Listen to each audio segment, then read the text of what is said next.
Chapter 649. In the Lingyan Pavilion, Liang Wangsun sensed Xiao Zhang's arrival. As experts at the top ranks of the Proclamation of Liberation, they were far too familiar with each other. He knew just how crazy and frightening of a person Xiao Zhang was. He could even sense that Xiao Zhang's spear strike tonight was even stronger than the one he had thrust at Suli in Xuanyang City. But he did not raise his head, because he was somewhat tired, and also because he knew that Xiao Zhang could not possibly fall into the Lingyan Pavilion. The darkness in front of the Lingyan Pavilion suddenly began to burn. In an extremely short amount of time, it transformed into a blazing cloud of fire. With a rip, a crack appeared in the middle of the crimson cloud of fire. A spear protruded from this crack. This spear seemed very ordinary on the outside, pitch black and without a single pattern, yet it gave off an extremely terrifying feeling. It was like the hand of a demon reaching out from the depths of the abyss. As Xiao Zhang fell into the Lingyan Pavilion, the white paper on his face was suddenly plated with a gloomy metal color. The eyes peeking out from the two holes in his face suddenly blazed, even somewhat crazed. The blazing darkness was torn to shreds, the blazing cloud was twisted into countless wisps, and his spear fiercely stabbed at the spear. A loud bang resounded. A howl of pain burst forth from Xiao Zhang's lips, causing countless cracks to appear on the white paper on his face. His body was like a stone that had been struck flying. From the night sky in front of the pavilion of ascending mist, he flew backwards at high speed, transforming into a stream of light that heavily collided with the walls of the imperial city.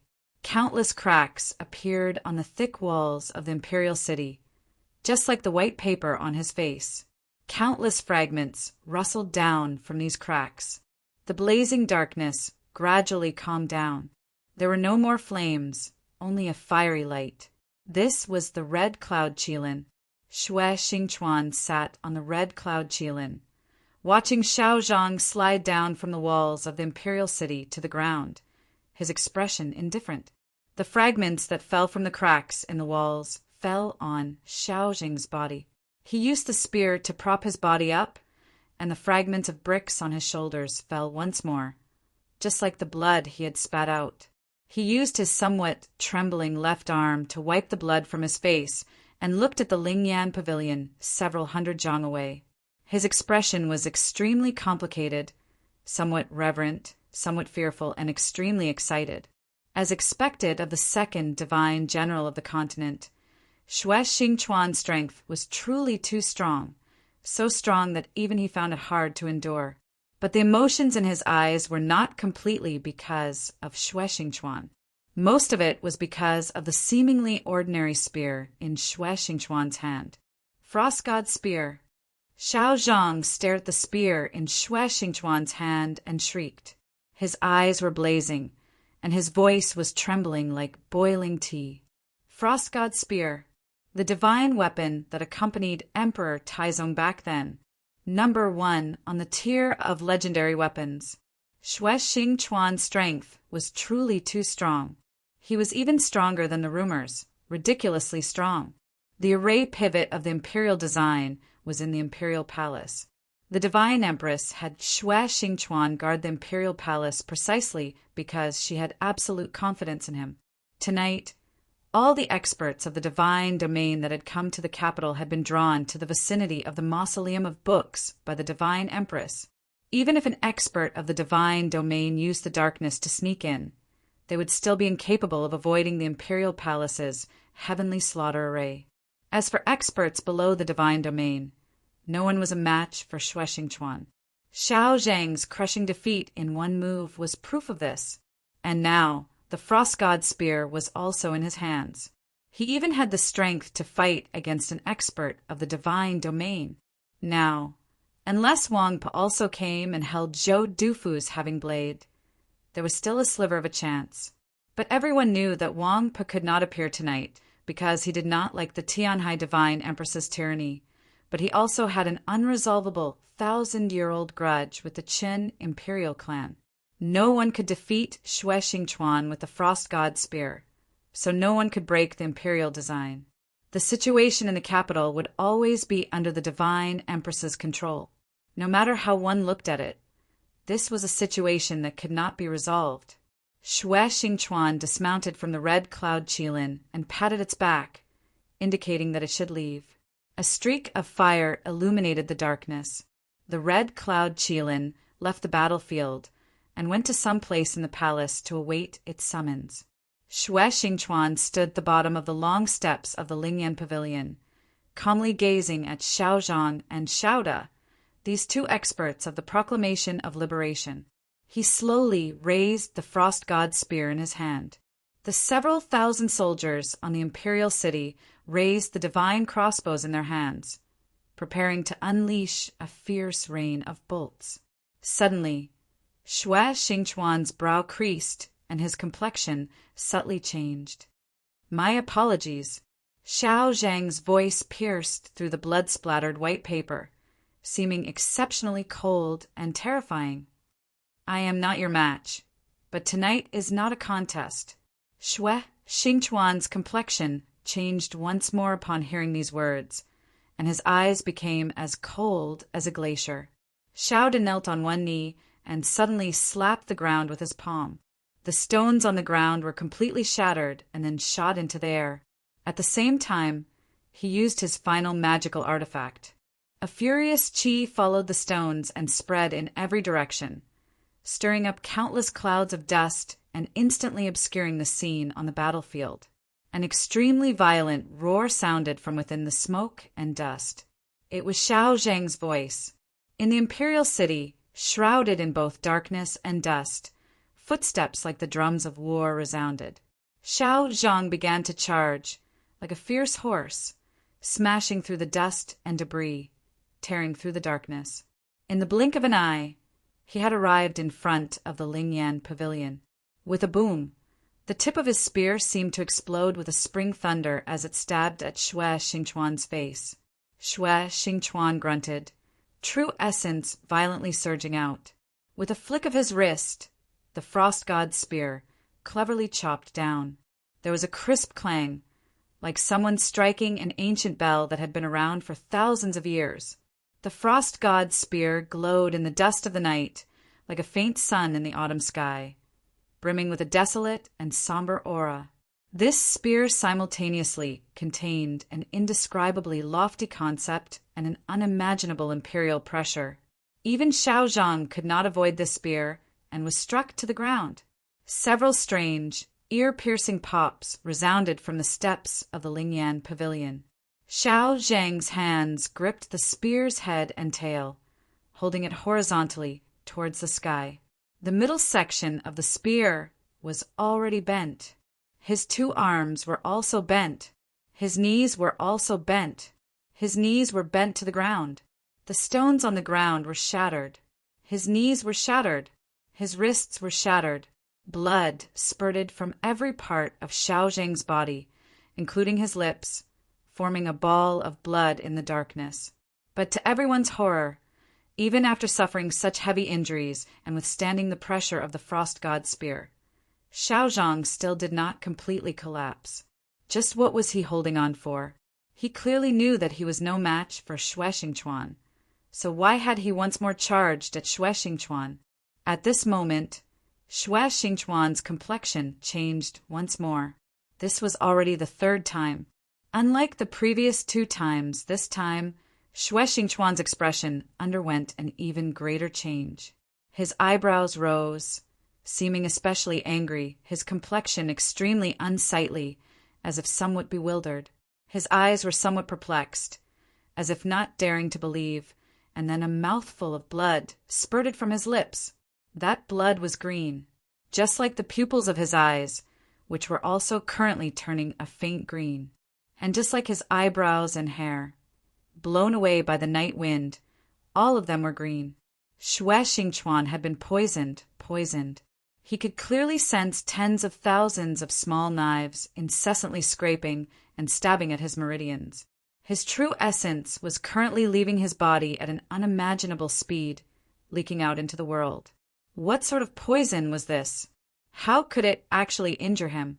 In a very short amount of time he had determined that the poison he had been poisoned assuredly contained the legendary colorless, odorless, formless, and immaterial peacock plume. But was that not the method of the demon princess? Could it be that those people who opposed the divine empress tonight had actually colluded with the demons? But when had he been poisoned? Since Principal Shang was Taoist Ji, then this divine physician was assuredly a master of poisons. In this aspect he had always been very careful. In this half-year, whether it was eating or cultivating or even bathing or changing clothes, he had never relied on the help of others. He had always been very cautious. Suddenly he thought of something and understood the cause of his poisoning. Gazing at a palace hall in the darkness, his complexion changed once more, becoming somewhat pained, somewhat sad, somewhat sorrowful. As it turned out, the medicine used to cure people was the poison used to kill. Nothing was more poisonous than the human heart. Within that secluded palace hall, Zhou Tong, who had been heavily injured by Chen Changsheng in the first half of the night, lay on the couch like a corpse. His eyes were wide open as he stared at the ceiling of the palace hall. His eyes were like the eyes of a dead fish, devoid of luster. It was somewhat nauseating to look at, just like the bad breath that came from his mouth. The most poisonous thing is the human heart. The human heart is human nature, and human nature wants to live. What's wrong with that? Zhou Tong stared at the ceiling, his face ashen. Using a weak voice that no one could hear, he muttered to himself, "None of us are his match, not even the Empress. Our family only has the two of us. We can't both die. He promised that I would live, so... Big brother, then I can only let you die." Fresh blood dyed Xue Xingchuan's armor green, suffused with a faint luster. The imperial palace in the darkness suddenly became abnormally quiet. Countless gazes fell upon the long steps of the pavilion of ascending mist. Xiao Zhang knew that his mission was accomplished and could no longer endure. He painfully pulled back his broken arms and used his only undamaged right foot to step on the cracked ground, leaving Xue Xingchuan's body. Xue Xingchuan incessantly coughed, and with each cough, a stream of green blood flowed from his lips. The gentle breeze of the night brushed against his eyebrows and the hair on his temples. He no longer had the strength to hold the frost god spear in his hands. Somewhat exhausted, he put it down. With a thud, the ground trembled, and the frost god's spear heavily fell to the ground. Xue Xingchuan did not fall. Gripping the spear in his hand, he slowly lowered his head and then closed his eyes. Countless cries of alarm rose from the imperial city, brimming with grief and shock. Suddenly, flames soared into the sky from the two corner towers to the southwest. The Eagle Pavilion to the east suddenly collapsed, and for some reason, many sinister crossbow bolts suddenly appeared in the darkness, shooting into the bodies of their comrades. Screams rang out incessantly as the entire city began to tumble. The imperial army and guards were in a state of chaos, no longer paying any attention to the heavily injured Xiao Zhang and Xiaoda. As the dust settled, Xiao Zhang and Xiaoda's figures had already vanished. The chaos was still not over. The darkness was filled with shouts and the sounds of fighting. A tall and thin figure appeared outside the Chu-Yin Gate on the west side of the imperial city. The light from the flames in the imperial city illuminated his face, handsome and indifferent. It was the Tang's second master. A deputy general of the imperial guard walked out of the imperial city and whispered to him, "Uncle." Chapter 650. The Tang's second master walked into the imperial city. This was his first time coming to the imperial palace, but he was very familiar with it. Whether it was the heavenly Tao slaughter array or other mechanisms or arrays, none of them could make his footsteps hesitate for even a moment. Not long after, the azure robe disappeared into the night, and when it reappeared, it was already in front of the Lingyan Pavilion. The stone steps in front of him were very long. They went straight into the night sky, as if one could ascend to the heavens through them. To many people, the Pavilion of Ascending Mist and this long staircase were the most spectacular and beautiful buildings in the imperial palace. But to the Tang's second master, these stone steps and the single building at the top were the ugliest buildings in the imperial palace. In his view, the Lingyan Pavilion and this long staircase were completely incompatible with the architectural style of the imperial palace. They were too new and too conspicuous. What a nouveau riche's aesthetic! He said mockingly and walked up the long stairs. Arriving in front of the pavilion of ascending mist, he did not show any signs of caution. He directly pushed open the door and walked in, appearing excessively calm and unhurried. Liang Wang's son sat on the floor in the middle of the Lingyan Pavilion, quietly looking at the tightly shut window. No one knew what he was thinking. His blood continued to flow. Through the light emitted by the white sun flame, it entered the streets and alleys of the capital. Emperor Taizong's modifications to the imperial design were not thorough. There are some problems that cannot be resolved. If you continue to persist, your blood will quickly run dry. The Tang's second master walked into the Lingyan Pavilion and glanced at the portraits on the surrounding walls. He tapped his folding fan against his palm and shook his head. Liang Wang's son looked up at him and asked, "Who are you?" The Tang's second master calmly replied, "My surname is Tang, second child." Liang Wangsuin's expression turned slightly serious. So it was the Tang's second master. The Tang's second master noiselessly laughed, apparently very happy that even a famous person like Liang Wang's son knew of him.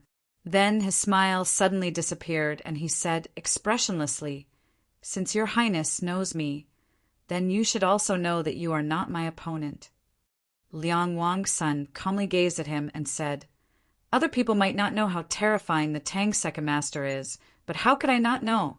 But I am currently connected to the soul of the imperial design, so how can you touch me?" The Tang's second master's gaze fell on him. A bright, golden aura was faintly discernible on Liang Wangsuin's body. He sat in the Lingyan Pavilion, but he was one with the imperial carriage in Jingdo. Any attack against him could be regarded as an attack against the imperial design and would receive a merciless backlash from the imperial design. But if they did not move against Liang Wang's son, how could they separate him from the imperial design? The Tang's second master once more noiselessly laughed. His appearance should have been rather comical, but in the Lingyan Pavilion that was as bright as day, it seemed especially terrifying. He didn't even glance at Liang Wang's son, and directly walked over to the only 4 pillars in the Lingyan Pavilion that faced the east. He took out an object from his sleeve and then inserted it between the pillars. When Liang Wang's son saw this scene, his expression suddenly changed. He wanted to do something, but he couldn't get up. An extremely ancient qi seeped out of the Tang's second master's palm. Following that object, it entered the pillars and then continued downwards, crossing the long stone steps and entering some place beneath the imperial palace. Then, through those secret tunnels and canals that no one knew of, it spread out in all directions of the capital. A light breeze blew through the pavilion of ascending mist, and a slight buzzing sound rang out. The bright light instantly darkened. Just like this, the divine artifact of the demons, the white sun flame, was extinguished. Liang Wangsuin's blood flowed down his hand and onto the white sun flame, but it could no longer be absorbed, so it continued to drip to the ground. A groan of extreme pain burst from his lips. Just like this, his soul was separated from the imperial design. Although he did not receive the full backlash of the array intent, this forceful separation still inflicted severe internal injuries on him. After that groan of pain, blood seeped out of the corner of his mouth. Liang Wangsuin's complexion became abnormally pale, the hand holding the white sun flame trembling, his eyes brimming with shock. He looked at the Tang's second master in disbelief and said, "How did you know about the array pivot and the divine technique?" The Tang's second master's palm slowly left the pillar. He took a handkerchief from his sleeve and carefully wiped the remaining wood shavings from his palm. A magical artifact made of ancient bronze had appeared on the pillar. The majority of it was embedded in the pillar, leaving only the uppermost layer, which looked like an eye. It was an extremely ancient eye. Not too long ago, I said to a junior, I have to learn reverence. The area of my Tang clan that is most worthy of reverence is our history.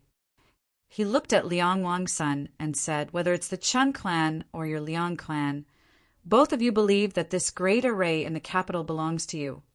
But all of you have forgotten that this great array was built by our Tang clan in the autumn forest of the capital's Garden of Harmony, the statue of a sage from the previous generation, carved from obsidian, slowly began to sink back into the ground. On the surface of the moist earth, yellowish grass began to grow at a visible rate. The crack in the center of Red House Street slowly began to close once more.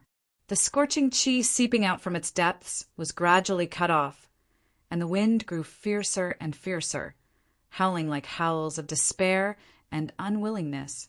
In the mansion to the north of the white paper district, the decaying building could not be restored, but the clear water in the canals began to flow back into the half-collapsed well.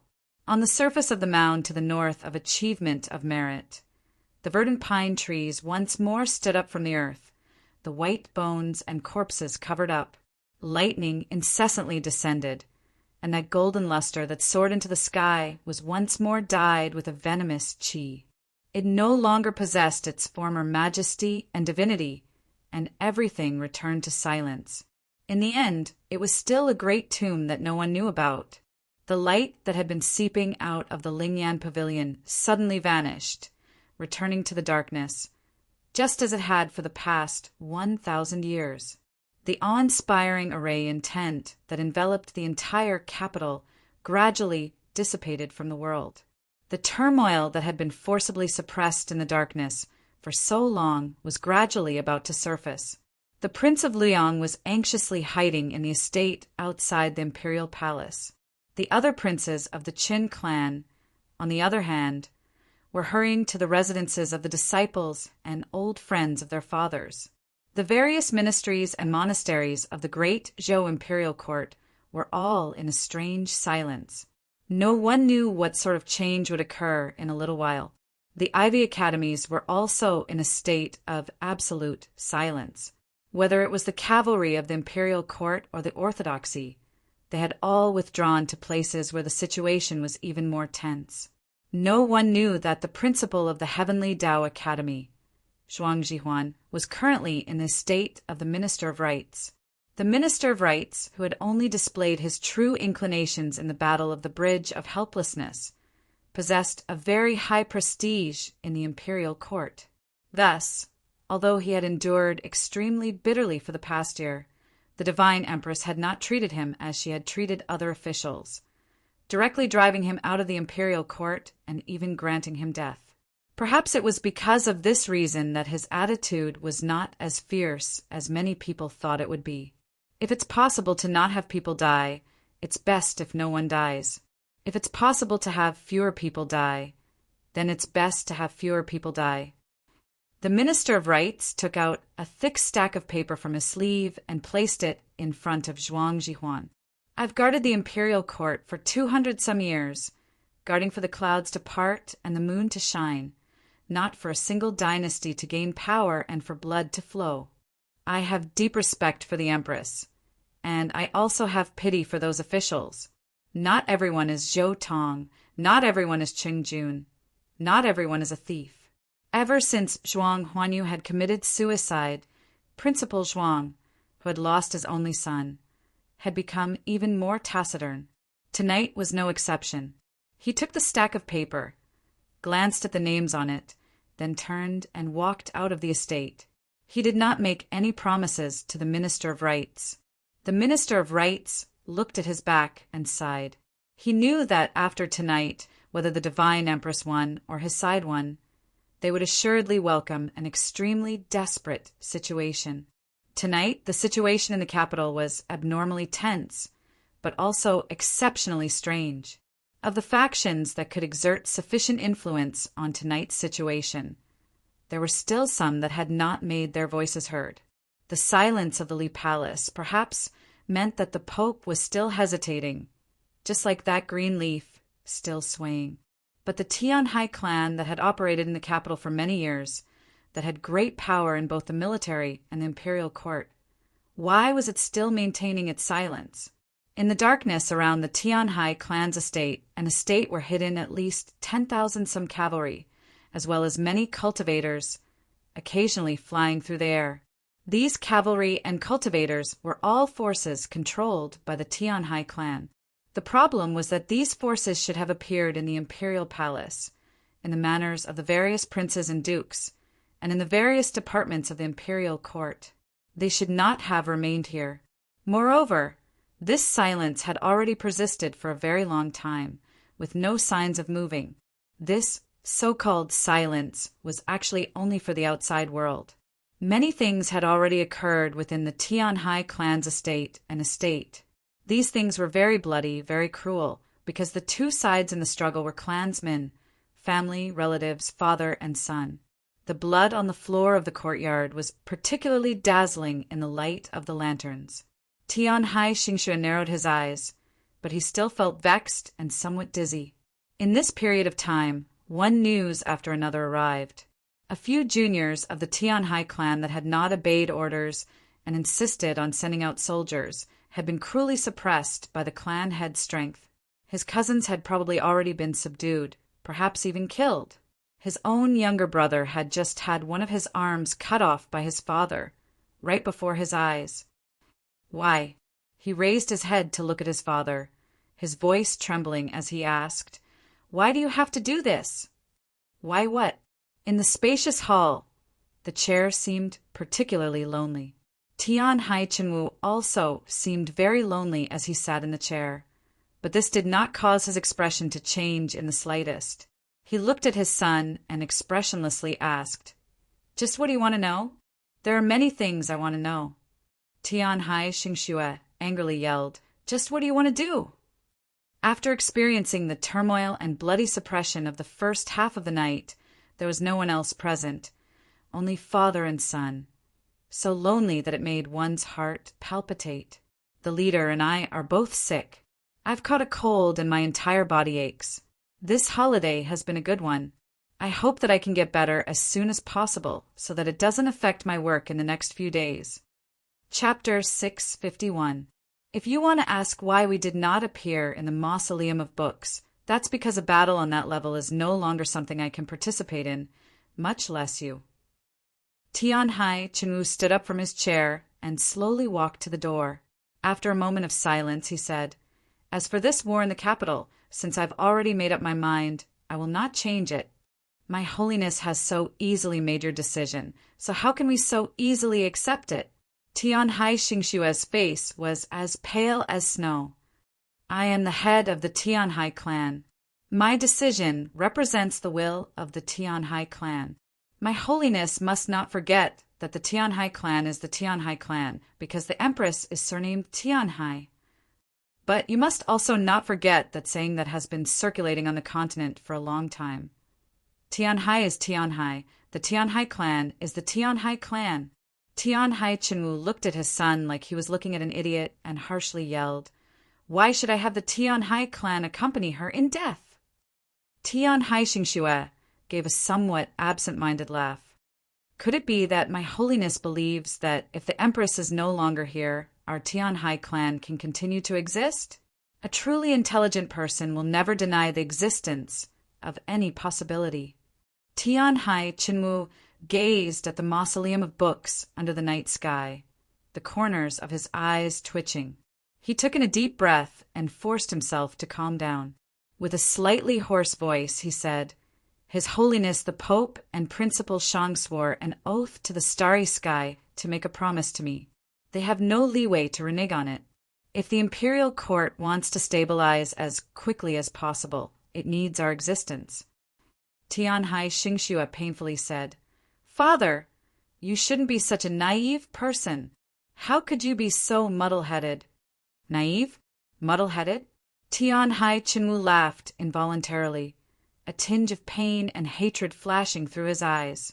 His voice became even more hoarse as he harshly said, until the final moment, "Do you think I would make this sort of decision? Just a moment ago, The Empress saved Qin Chongsheng. Do you still not understand what this means? Tianhai Xingxue froze, and then a struggling expression appeared on his face. He wanted to argue, but he didn't know where to start. This means that the Empress has already decided to pass the throne to Qin Chongsheng.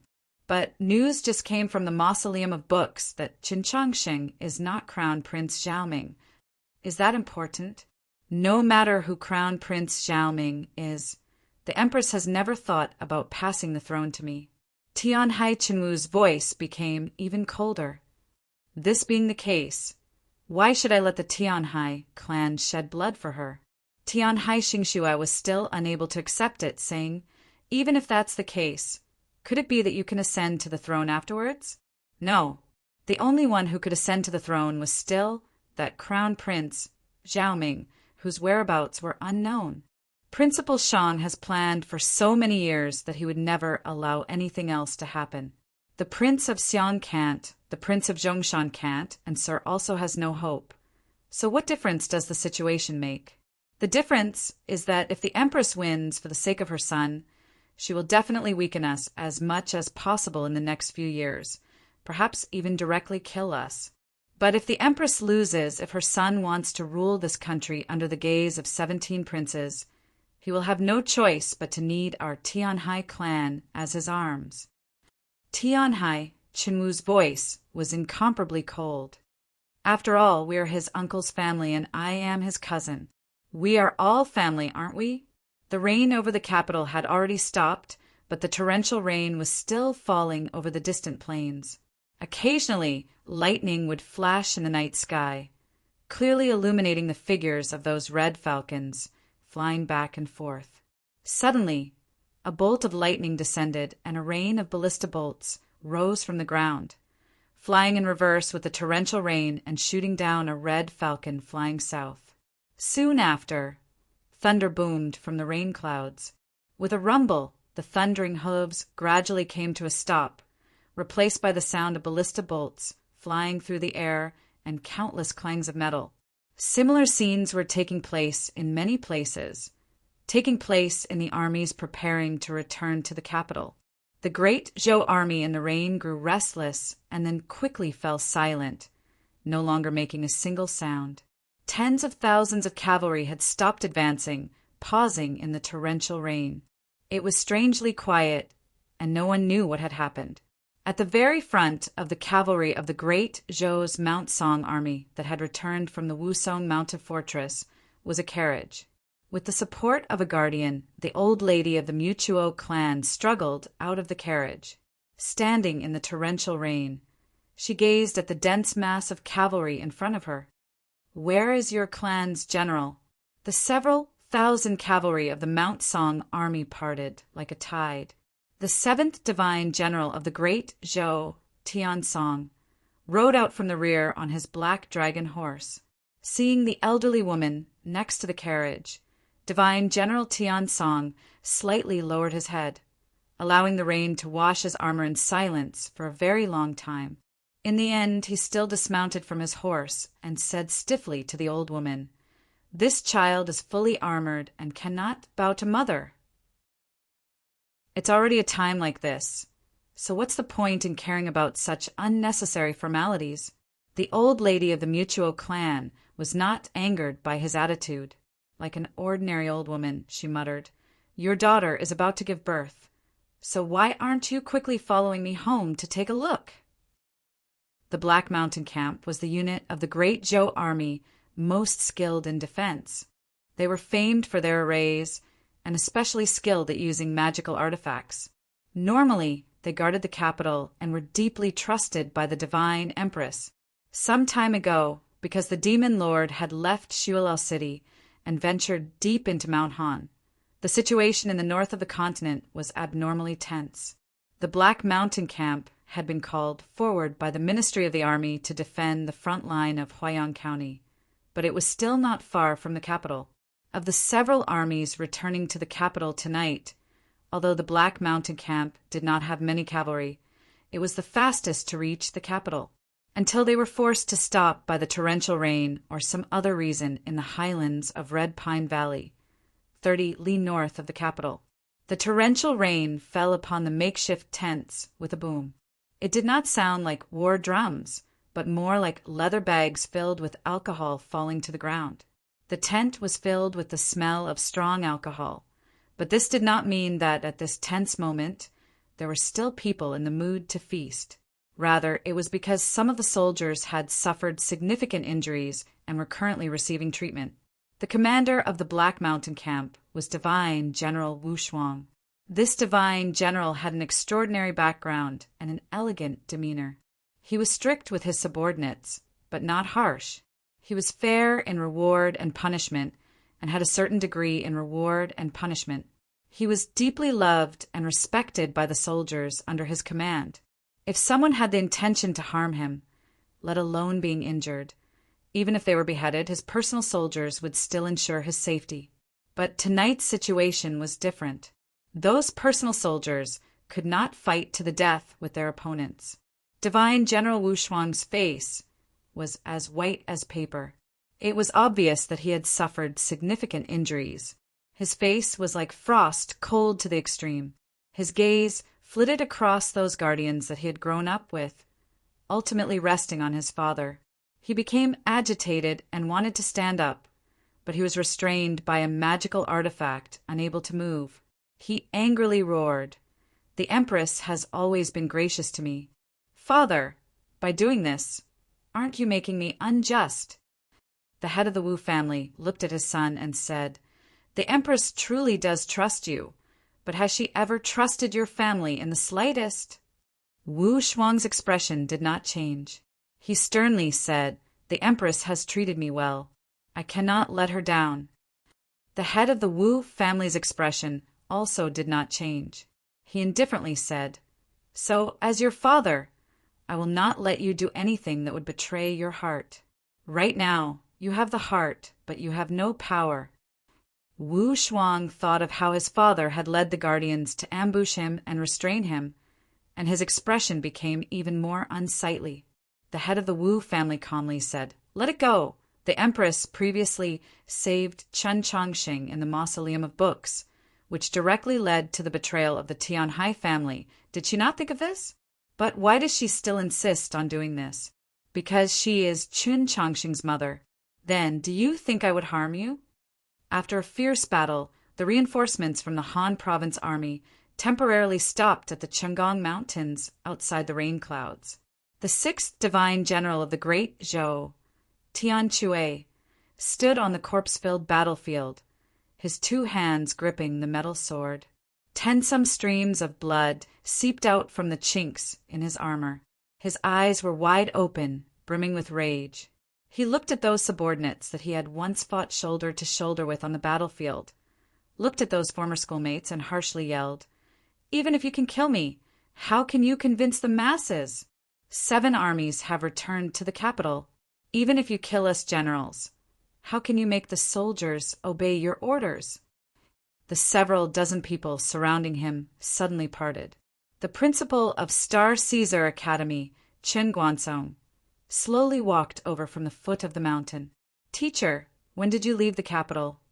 Divine General Tian Chui looked at Chen Guansong, his expression abruptly changing. "Even Sir has betrayed?" Chen Guansong looked at him and said, "The great Zhou dynasty has never been surnamed Tianhai but Qin. Your teacher cannot accept the word betrayal." This extremely senior and inconspicuous figure of the great Zhou army, so inconspicuous that everyone had almost forgotten about him, gazed at the disciple that he had admired the most 200 years ago and was now at the end of his rope. He could not bear to see this. "You fought against the demons in the north, achieving great merit for the human race. The reason the great Zhou has been able to barely maintain a balance of power in these last few years is all because of you. As long as you are willing to surrender, whether it's His Holiness the Pope, Principal Shang, or the princes, they will all be extremely happy. You will be able to choose any army in the north." Divine General Tian Chui's expression was a little perplexed, but after a few moments, it completely vanished. A hint of ruthlessness flashed across his face as he asked, "Just why?" He did not answer the suggestion of his beloved teacher. He only wanted to know the reason. After Chen Guansong left the front lines, he returned to the capital to take charge of Star Caesar Academy, raising countless outstanding generals for the great Zhou imperial court. He was assuredly extremely trusted by the divine empress, and based on his understanding of his teacher, Chen Guansong could not have endured for 200 some years for tonight's matter. So just what had made him stand against the divine empress? I said before that the reason the great Zhou has been able to maintain a balance of power in the north with the demons in these last few years is all because of you. Xue Xingchuan has remained in the capital all this time. Su Shiji and the others have been mediocre and incompetent. Crucially, just what is the divine empress thinking? Correct, in the end, I was still disappointed in the empress. This is the reason. Chen Guansong looked at Tian Chue and said, I hope that this reason can convince you. Divine General Tian Chue fell silent for a very long time, and then he began to laugh, revealing his white teeth. His laugh was both miserable and full of derision. You people, just what do you know? The rain clouds in the night sky finally drifted over Qinggong Mountain. The torrential rain fiercely descended, but it could not wash away the blood on divine General Tian Chue's armor. He looked at Chen Guansong, looked at his former schoolmates and comrades, his face full of contempt as he said, Come! Chapter 652. The scene of Qinggong Ridge, the story of the Black Mountain Camp, took place in many places tonight. The army of the Western Sea Army, returning to the capital, was stopped at the Guiyuan Ridge, and the one entering the camp was Archbishop Enlin of the Li Palace. Crucially, the Tianhai clan had succeeded in stopping the two armies from entering the capital. Tonight was the most crucial night in the entire human world's opposition to the Tianhai divine empress. All her enemies and opponents, even her relatives, had stood up, displaying unimaginable strength. You don't even know who your own son is, so what right do you have to rule the great Zhou? You can't even control the human world, so what right do you have to talk about resisting the heavenly Tao? You can't control anything, not even your fate. Tianhai, abdicate. Daoist Ji left the street. The puddles of water on the street still seemed to have his footprints. The sounds of meat being cut in the butcher's shop stopped. Most likely, the sounds of fighting rising from various parts of the capital had finally reminded the butcher of what was happening in this world. In a very short time, the entire situation had undergone a world-shaking transformation. The imperial design sank back into the earth, the awe-inspiring array intent vanished, and the capital was plunged into chaos. The several armies rushing back to the capital for various reasons had all stopped. Some armies still attempted to advance through the torrential rain, but it was obvious that they could no longer make it back in time. The mausoleum of books was very quiet, abnormally quiet, so quiet that it was rather strange. The Tianhai divine empress stood at the edge of the divine path, her hands held behind her. As she gazed down at the capital, a mocking smile suddenly appeared on her beautiful face. This world had once belonged to her. It was hard to say whether this mocking smile of hers was directed at the world or at herself. Then, she gazed at the ever-silently palace in the northwest of the capital.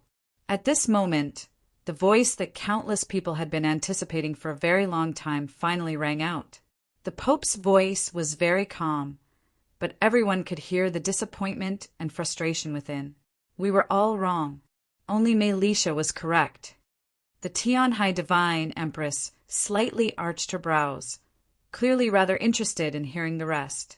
The Pope thought of an old friend, thought of those conversations from the past, and his tone was very sorrowful. He always believed that in the end, you would definitely choose to save Changsheng, no matter who Changsheng was. And as long as you chose to save him, you would fall into your present predicament. Daoist Ji's voice came from the plains to the north of the capital. At this moment, his figure appeared in an autumn meadow. At the city gate more than 5 kilometers away, the jade scepter containing boundless soul power had just appeared. I've always thought that I was giving you a multiple-choice question, But in reality, this is a multiple-choice question given to you by the heavenly Tao. Taoist Ji stood in the autumn grass and calmly spoke. His voice resounded in the night sky in front of the mausoleum of books. Kill him, eat him, or save him. These are all choices, but no matter what you choose, they are all wrong. Only when you don't answer this question, when you don't make a choice, are you right. And among these few wrong choices, you even made the stupidest choice, turning the predicament into a hopeless situation. With a calm expression, the Tianhai Divine Empress replied, "Who in the world has the right to say trap to me?" Taoist Ji replied, "Of course it's you saying it to yourself. You can rule this world not because of your marriage with Empress Yen, not because of your ability to rule, but only because of your strength. As long as you are strong enough, no one will dare to have disloyal thoughts, and even if they do, they will not dare to make any strange moves. And you chose him, making yourself weak, also giving the people of the world a chance to turn their disloyal thoughts into strange moves, giving them courage. Needless to say, this choice of yours is tantamount to abandoning the Tianhai clan, turning those powers most loyal to you into your opponents." The Tianhai Divine Empress's gaze fell upon the capital, seeing those scenes of slaughter, seeing the quiet Tianhai clan estate. Then she looked outside the capital, seeing those valleys in the torrential rain, the blood in the valleys. Taoist Ji's voice once more resounded in front of the mausoleum of books. "Everyone has already left you." The Tianhai Divine Empress expressionlessly replied, "That is because they are stupid, only able to see what is in front of them." Taoist Ji's voice suddenly became stern. "Is this short-sightedness? No. Think of Chen Guanzong. Think of those divine generals. Their betrayal of you, in the end, originated from their disappointment in you. The 200-some years of your reign coincided with the demon race's weakest 200-some years, yet you were short-sighted, only knowing how to preserve the strength of the armies loyal to you, only defending against the demon race and not attacking. Not only did you achieve nothing, 20 years ago, you were even forced to cede territory and beg for peace. You handled state affairs quite well, although extremely tyrannical, and you also had an excellent grasp of the confluence of the North and South. Although that was mainly the Holy Maiden's contribution in attacking, in this aspect, you made the entire human race feel humiliated. So it was for the sake of righteousness that people betrayed us." A mocking smile once more appeared on the Tianhai Divine Empress's beautiful face. This time, it was very obvious that she was mocking the world. "Then have you ever thought that in tonight's battle of the Mausoleum of Books, countless human experts will assuredly fall, their numbers withered beyond compare? The armies on the various roads will find it difficult to advance or retreat, their morale unsteady. If the demon army takes advantage of the situation to invade the south, who will stop them? If they are allowed to wreak havoc on the central plains and slaughter the common people, who will bear the responsibility? Righteousness, can any of you bear the responsibility?" The Tianhai Divine Empress glanced at the Li Palace, a faint smile on her face. "I lured the demon lord into Mount Han and first had him fight with the Elder of Heavenly Secrets. The Elder of Heavenly Secrets was heavily injured and could not come to the capital to assist you tonight. Afterwards, I requested the White Emperor to ambush the demon lord to the north of Mount Han. The demon lord was heavily injured and could only return to Shualao City to recuperate, and I also had arrangements in Shualao City. After tonight, there will naturally be a result, but Empress, you might not be able to see it." Taoist Ji's voice was calm and composed.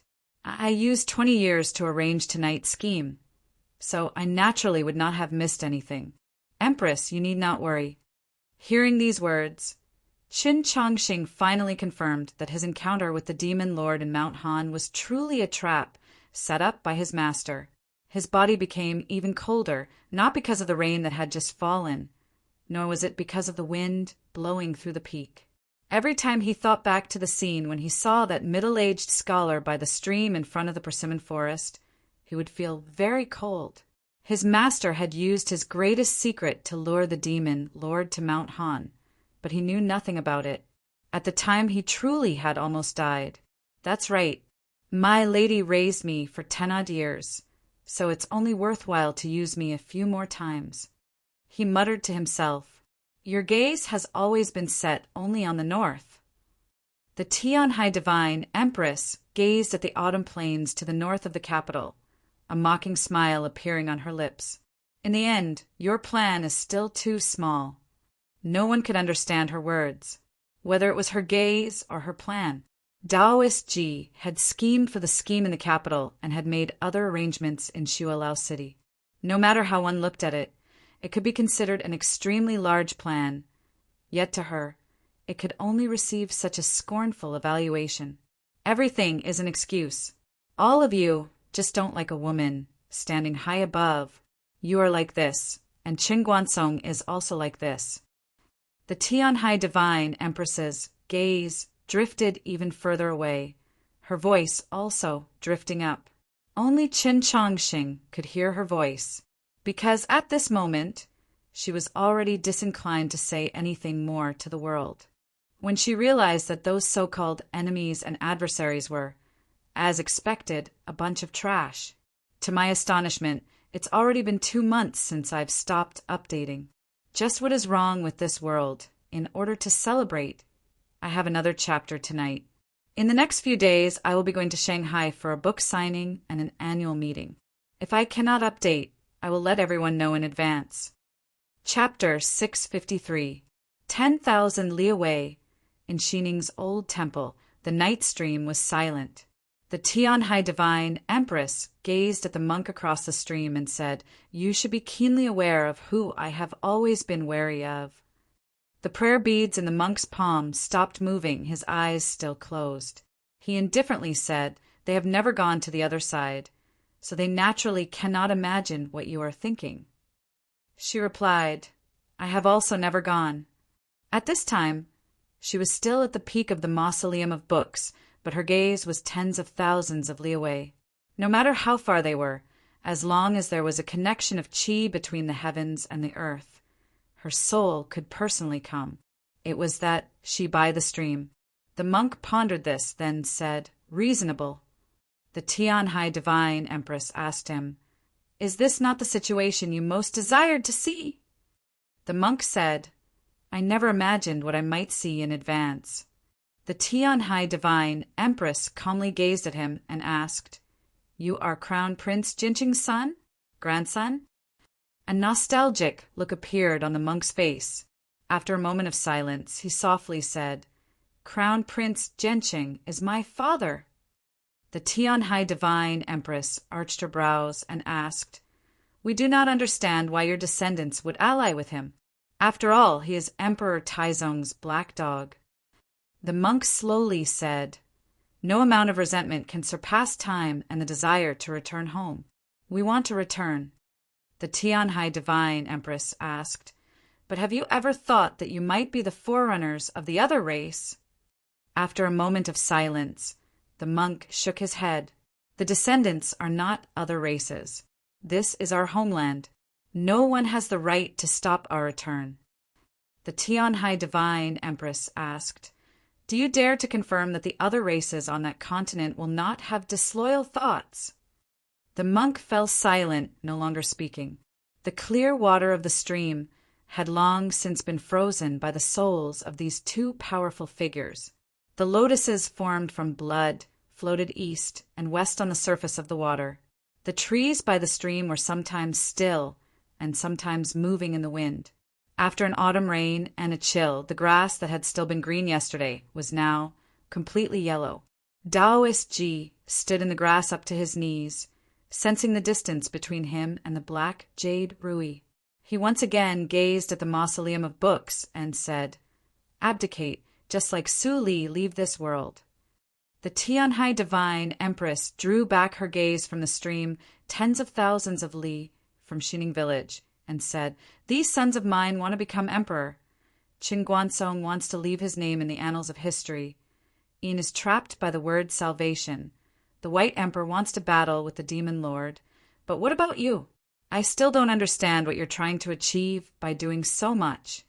Daoist Ji expressionlessly said, "This is the will of His Majesty Emperor Taizong.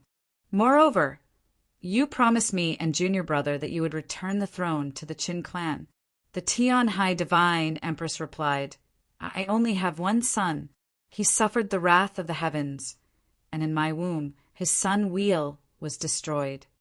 At this point, she glanced at Chan Changsheng, then glanced at some other place in the mausoleum of books. "No matter who my son is, whether he is pure, simple, stupid, or crippled, if he ascends to the throne, who will rule the world?" The Tian Hai Divine Empress gazed in the direction of the autumn plains and mockingly said, "When the time comes, who will be the true emperor? Those good-for-nothings and bastards, or you?" Daoist Ji said nothing, not answering this question. The night wind blew across the wilderness. The yellow grass swayed in the wind, like a rice paddy, but there was no fragrance, only the smell of decay after being soaked in the rain. After saying so many uninteresting things, after seeing so many uninteresting people and matters, in the end, all of you still have to kill us. As the Tian Hai Divine Empress said these words, she finally moved. She took a step forward, her hands that had always been held behind her back slowly opening. There were no longer any drops of rain falling from the night sky, but when she opened her hands, a few droplets of rain drifted over from some place in the wind and landed in her palm. She lowered her head to glance at the pearl-like droplets of water in her palm, then raised her head, gazing at this world that had already caused her extreme irritation. "Then, who dares to kill us?" Tonight's situation had already undergone a heaven-toppling transformation.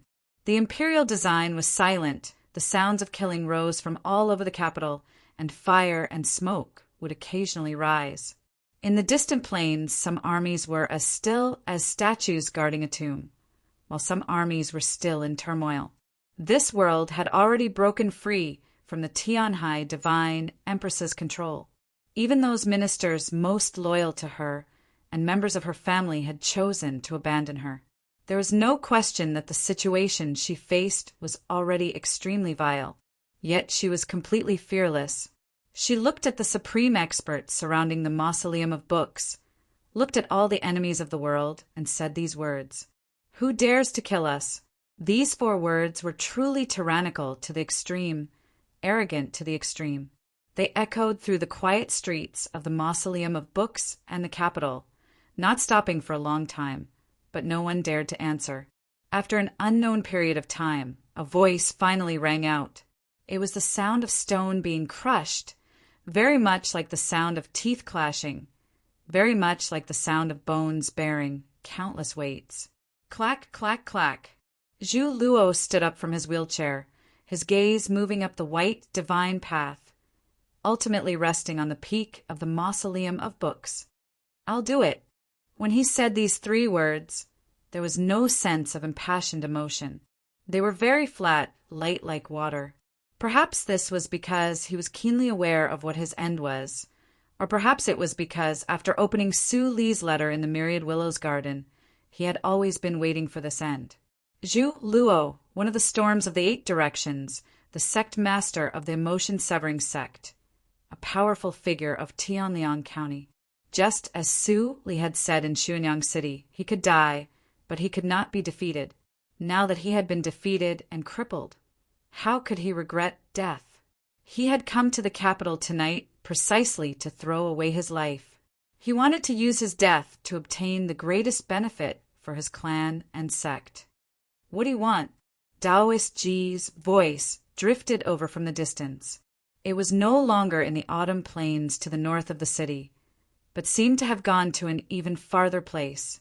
Zhu Luo used his left hand to grasp the hilt of the sword at his waist and expressionlessly said, "I want the Wang clan to never be able to rise again." He did not say which Wang clan, but everyone knew which Wang clan he was speaking of. The Wang clan of Tianliang County had long since declined. and now only one person remained. Zhu Luo wanted the Wang clan to never be able to rise again, and what he was targeting was that person and that blade. Daoist Ji's voice did not immediately rise. Instead, it took a while for him to respond. It was very obvious that Zhu Luo's request before his death was somewhat troublesome, even for him. "Fine, I promise you." Hearing these words, some expression finally appeared on Zhu Luo's face, and his body also straightened up a little. He walked forward, his slow footsteps breaking through the shallow water that had accumulated on the stone platform, gradually forming a unique rhythm. He arrived at the base of the divine path and slowly unsheathed his sword. A powerful qi followed the unsheathing of the bright sword, spreading out and filling the world. Chapter 654. From Xuanyang City to the Myriad Willows Garden, Zhu Luo had suffered 2 consecutive blows. He was no longer at his peak, but when he attacked, he was still the expert of the divine domain, accompanied by wind and rain. Tonight's torrential rain had continued for a very long time. Even now, there was still a lot of water flowing down from the mausoleum. As this rainwater flowed into the shallow white canals, the water in the canals gradually became muddy. Suddenly, the murky water in the canals became pure white, like shards of snow. It was not because it had been purified, but because it refracted light. An incomparably bright and pure light appeared beneath the mausoleum of books. This light came from the sword in Zhu Luo's hand. Soon after, a pure white ball of light appeared in the scattered clouds and starry night sky. Everyone knew that it was fake, but it also seemed so real. Zhu Luo's sword slashed at the mausoleum of books. A streak of moonlight moved with it. A streak of moonlight also appeared in the night sky. The water in the canals became incomparably bright, so white that it was somewhat dazzling. The divine path, paved with white jade, was also illuminated by this snow-white light. One sword intent, 2 streaks of moonlight, rose and fell like a tide. This was the strongest sword style that Zhu Luo had comprehended several hundred years ago when he saw the moon of the demons in the snowy plains of the extreme north. He had relied on this sword style to directly kill the second-ranked demon general and establish his unparalleled reputation. Tonight was his last night, so this sword was presumably his last, so it was only natural that it would be his strongest. The entire mausoleum of books was illuminated by the moonlight. This peerless expert of Tianliang County, even while still heavily injured, was able to push his sword intent to such a level. It truly made one feel reverence. And yet, such a powerful and ingenious sword was not even able to enter the divine path, much less reach the summit of the mausoleum of books. Just when the 2 streaks of moonlight rose with the sword intent, another streak of light exploded from beneath the mausoleum of books. This streak of light was even brighter than Zhu Luo's moonlight, even more pure white, even more somber. It was also a streak of sword light. Like a snowstorm, the sword glows enveloped the world beneath the divine path in an extremely short amount of time. 2 extremely powerful sword intents met. The water in the shallow canal jumped as if it was boiling, spraying countless sparkling water droplets into the night sky before being cut in half. Countless, perfectly straight, sword marks appeared on the hard black stone platform. They were several feet deep and were deeply embedded into the ground. Countless shrill sounds of slicing filled the heavens and the earth, and it seemed extremely terrifying. Would the 2 beams of moonlight be able to disperse the wind and snow, or would the wind and snow ultimately be able to cover up the moonlight? An extremely ear-piercing sound of metal breaking rang out.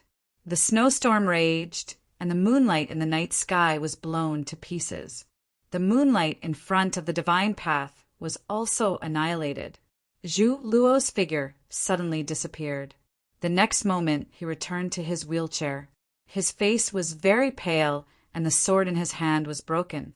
His grizzled hair fluttered in the night wind, and from time to time a few strands would fall off. With the determination to die, he swung his sword at the mausoleum of books. With incomparable determination, he naturally would not choose to retreat. He was forced back by the sword intent that was like a snowstorm. The Tian High Divine Empress had yet to act, so whose sword intent was so powerful.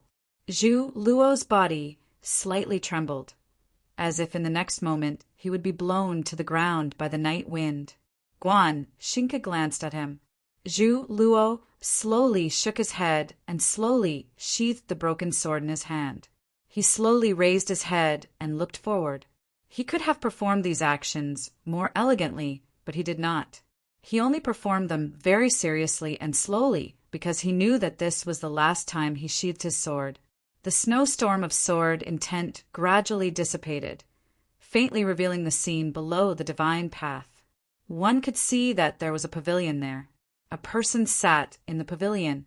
Zhu Luo looked over and sighed. "I didn't think that you were already this strong." With a light sound, the front of his clothes split open, revealing a clear and deep wound. Blood gradually seeped out. 2 years ago, Sun Mei risked his life to seek the Tao which moved me. That night, I decided to break through. From that moment on, I was already this strong. An ancient voice rose from below the pavilion. This voice came from the armor, as if it had been smeared with the dust and rust of the armor for a long time. As the voice fell, dust began to rise, and then there was the sound of metal scraping against metal. Soon after, the pavilion collapsed, a cloud of dust rising. Within it, a mountainous figure was faintly discernible. He had sat under this pavilion for more than 600 years. Tonight he had finally stood up. He was the mausoleum guardian of the Mausoleum of Books, the #1 divine general of the continent, Han Qing. Looking at the collapsed pavilion and the figure in the smoke and dust, everyone was shocked and their expressions became extremely grave. None of the experts that came to the Mausoleum of Books would forget the existence of this legendary figure. It was just that they were used to treating him like a statue or a symbol. After guarding the mausoleum for more than 600 years, the #1 divine general of the continent, Han Qing, had obtained the respect of the entire world. Even the storms of the 8 directions did not dare to look down on him. Everyone knew that if he had not sworn an oath to guard the mausoleum, he would have entered the divine domain many years ago. However, it was only tonight that everyone knew that he had broken through a long time ago. He stood in front of the divine path, his left hand gripping his sheath, his right hand gripping his sword. Although he was alone, he seemed like a magnificent army. "Before His Majesty Taizong returned to the Sea of Stars, you swore an oath that you would never enter the divine for the rest of your life." Zhu Luo paid no attention to the wound on his chest that was deepening. He stared at Han Qing and said, "Now that you've broken your oath, how will you have the face to meet His Majesty in the future?" Besides experts of the divine domain like Zhu Luo, Guan Xingke, and Bianghong, no one else knew of this matter. Nor did anyone understand why Emperor Taizong had made Han Qing swear this sort of oath before his death. Even the Qiushan clan head clearly did not know the inside story, a pensive expression on his face. Han Qing said nothing, not replying to Zhu Luo's question. The shadow of his helmet obscured his face, making it impossible to tell what sort of expression he currently had. The old man from back then, the old oath is no longer important. Zhu Luo sighed, "That's right. Even I broke my oath to the starry sky in Xuanyang City and attacked Wang Pa, so how can I demand anything from you?" After saying this, he slowly sat back down in his wheelchair and then slowly closed his eyes. The blood seeping out from the wound on his chest suddenly changed color, becoming crystalline as if it was mixed with the shards of many crystals. The crystalline blood met the wind and transformed into countless rays of light. His body also transformed into countless rays of light, just like that bright expanse on the snowy plains of the demon race several hundred years ago. The rays of light were gradually dispersed by the wind, drifting in every direction until they vanished. All that was left was an empty wheelchair. Zhu Luo was dead, no matter what sort of evaluation the common people had of him. Especially after that rainy night in Xuanyang City, he was still an important figure of the continent. Although he had suffered 2 miserable defeats at the hands of the Holy Maiden of the South and Su Li, he was still a supreme expert of the divine domain, a grandmaster of the human race. When he was young, he had gone north several times to the snowy plains and achieved enormous feats. He could write poetry and drink wine, and he was extremely free and at ease. He was the idol of many people. After all, he was the sect master of the emotion-severing sect, the clan lord of Tianliang County, and the storms of the 8 directions. In normal times, the death of an important figure like him would assuredly be a major event that would shake the entire continent. Tonight, however, his death seemed so ordinary. This was not merely because his death seemed too ordinary. More importantly, when many people saw his death, their emotional reactions were not that exaggerated. This meant that everyone had some sort of mental preparation. This sort of thing would continue to happen. This sort of scene would continue to appear. Experts of the divine domain would assuredly fall. But they did not know whether it would be the storms of the 8 directions or the saint at the peak of the mausoleum of books. Tonight truly was an extremely terrifying night. There was a clap. The scabbard in Han Qing's hand fell by his foot, splashing up some rainwater. The turbid water in the canal leaped up and then fell back down, returning to silence, no longer daring to move. 2 profound gazes peered out from the gloomy depths beneath the armor towards the surroundings of the mausoleum of books. A voice also came from the gloomy depths beneath the armor and spread throughout the mausoleum of books. Those who ascend to the divine path die. This was the order the Tianhai Divine Empress had given him before she brought him to the peak of the mausoleum of books. All was quiet, no one speaking. Guan Xinca silently gazed at the empty wheelchair. At some point he had taken off his bamboo hat, revealing his ordinary and unremarkable face. Biang Hong's expression was very solemn. Wu Qiong stood at his side, the horsetail whisk resting in the crook of her arm already hanging down to her waist. Her hands were clenched so tightly that one could faintly see the paleness of her hands. Although Zhu Luo was still heavily injured, he was still one of the storms of the 8 directions. And if what Han Qing said was true, then he had only stepped into the divine domain 2 years ago. Logically speaking, his understanding and grasp of the laws of the world should have been far inferior to Zhu Luo's. Yet, he had only used 1 strike of his sword to kill Zhu Luo. This fact was very difficult for them to accept, and their hearts were rather heavy. But no matter how difficult it was to accept this fact, it had already happened. In the end, they still had to continue what they had to do. The 3 storms could already faintly sense that the Tianhai Divine Empress's soul had already gone elsewhere. At this moment, the only one standing at the peak of the mausoleum of books was her. Moreover, she had just dropped in cultivation because she had defied the heavens and changed Chen Chongqing's fate, and had also suffered a mental blow from the fact that Chen Chongqing was not crowned Prince Xiaoming. It could be said that she was at her weakest in the past 200-some years. This also meant that this was the moment when the Divine Empress was most likely to be defeated. They could not miss out on this chance. If they wanted to step onto the divine path and battle with the Tianhai Divine Empress, they first had to defeat Divine General Han Qing, who was beneath the divine path. Moreover, while others did not know, they were well aware of Han Qing's greatest secret. They even wanted Han Qing to die. Wu Qiangbai's expression was very nervous. A hint of fear would occasionally flash through her eyes, but it was ultimately replaced by madness. In the eyes of the Tianhai Divine Empress, she was stupid, incompetent, and bordering on idiocy, but she was still an expert of the divine domain. The occasional setback to her Tao heart could not completely affect her state of mind. Han Qing is definitely injured. This is our chance, she harshly said to Biang Hong. Hurry and go.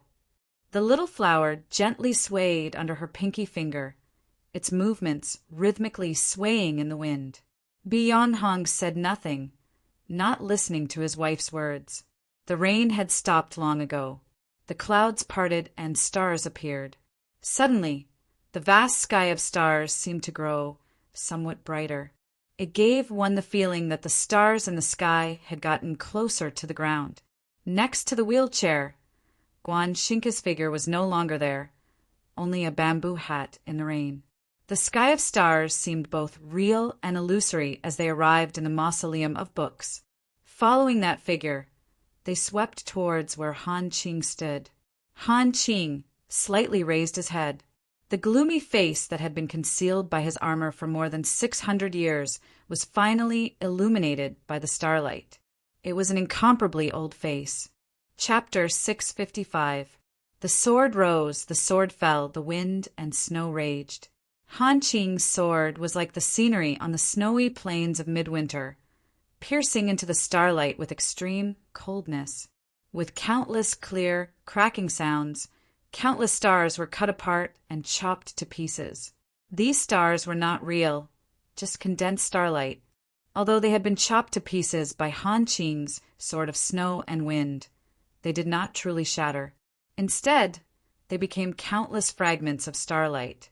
In the night sky in front of the divine path, countless trails of shooting stars appeared.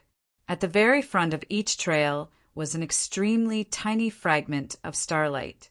Countless tails of starlight also appeared on the stone plateau and the waters of the canals, making them seem especially beautiful. Those dense and fine shooting stars pierced through the fierce snowstorm and landed on Han Qing's body. Papa papa, like a torrential rain, like a sandstorm striking a tent. The surface of that ancient armor was instantly covered in countless tiny wounds. The dust in the chinks of the armor was jolted into the air. The rust on the armor was gradually peeled off by the fragments of starlight, and one could even faintly make out a dark red color. Useless coward! Seeing that Guan Xingke's starlight had entered the snowstorm and taken the upper hand, Wu Qiongbai could no longer wait for her husband to strike first. With a grunt brimming with resentment, she swiftly rushed over. Following her figure to the bottom of the divine path was a raging wave several hundred zhang high. It was an ice-cold seawater, a deathly stillness. In a battle of the divine domain, if one wanted to win, one could not hold back. Her first move was her most powerful Taoist technique, rumble. The thunderous roar of the raging waves resounded through the mausoleum of books. Boundless blue waves slammed against Han Qing. Han Qing's elderly face showed no emotion. He was like the roots of an old tree that had been cut down several hundred years ago. The expression in his eyes also did not change. They were like an old well that had been dried up for several hundred years. Even when facing the joint attack of the strongest Taoist techniques of two supreme experts, he still held the sword in his hand and chopped straight forward. His sword came from the snowy plains of the north, cold and austere to the extreme. The wind and snow blew violently, wanting to devour the countless tiny shooting stars, wanting to directly freeze the raging waves that were tens of thousands of feet high. Could he do it? The world in front of the mausoleum of Buxa's divine path was divided by 3 profound qis, presenting 3 mystical scenes. The night sky was divided into 3 parts. On one side was a sky full of shooting stars, on the other was a sky full of wind and snow, and on the other side was a sky full of blue waves. In the distance, a little red flower was faintly discernible in the wind and snow, in the stardust, in the raging waves, bright as ever. Countless snowflakes fell one after another, freezing the water in the canal, but it was broken by the tiny meteors. Then the stagnant water with the aura of nirvanic extermination slapped over. The rust marks on Han Qing's armor were completely wiped away by the small meteors. Then it was washed by the endless seawater and became extremely bright. The surface of the armor reflected the extremely complex rays of light created by the mixing of starlight and seawater, painting the night sky above the mausoleum of books with a layer of serene color. With 2 muffled sounds, a mark left behind by a horsetail whisk appeared on the chest of the bright armor. Next to it was a star-like pattern that was about an inch deep and almost pierced through. The blood that slowly flowed out from the chinks in the armor was instantly frozen into a flower of blood, like a coral of blood.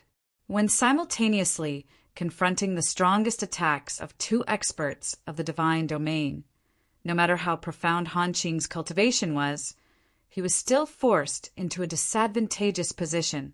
It seemed like he was about to enter a dangerous situation.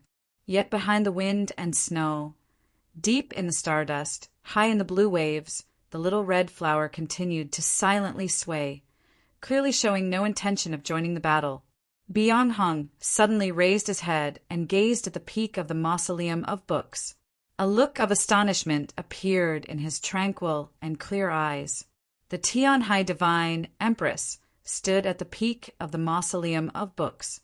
No matter how intense the battle below the divine path, her expression did not change in the slightest, not even a glance.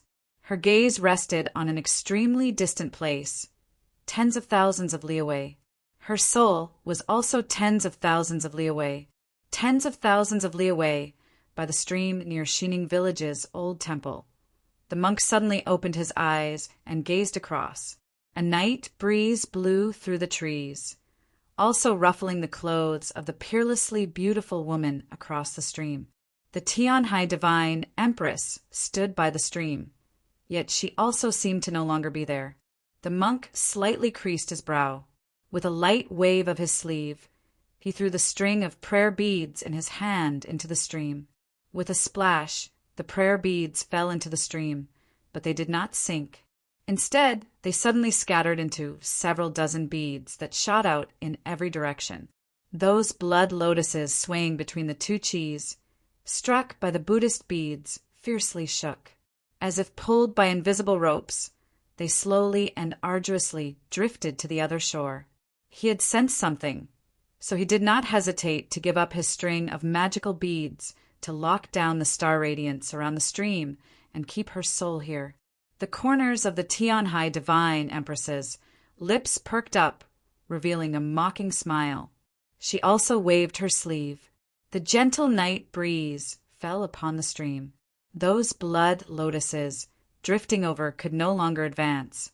Those Buddhist beads scattered across the stream, like stars, began to tremble for some reason. When the night breeze fell silent, she had already vanished from the stream. Due to many considerations, the plains between the capital and Luoyang did not have much arable land. The vast majority of it was plains. Late at night in early autumn, these plains that had just been drenched by a torrential rain were incomparably muddy and difficult to traverse. They were not much better than the great swamp to the northeast of White Emperor City. To Taoist Ji, this was nothing. After leaving the capital, he had been heading east. It didn't take long before he could faintly make out the outline of that majestic city. Yet he did not continue forward. Instead, he stopped in the plains and glanced at the hourglass in his hand. The upper half of the hourglass was almost empty.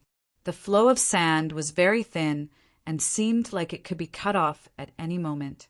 He raised his head to the night sky. The night sky that should have been densely packed with stars was now devoid of a single star, only an endless black. At the edge of the night sky, one could faintly make out many fast-moving wisps of clouds. Only there could one see some silver radiance. Those clouds incessantly toward each other, entangled and combined with the darkness in the center, forming a scene that grew clearer and clearer. It was an incomparably massive black dragon, traversing the entire night sky like a mountain range. The edges of this black dragon glowed with a silver light, giving off a particularly cold feeling. Taoist Ji stood in the plains, gazing at the dragon formed from the night sky, his expression turning solemn. Since the start of the battle, the Tianhai Divine Empress had finally determined his position.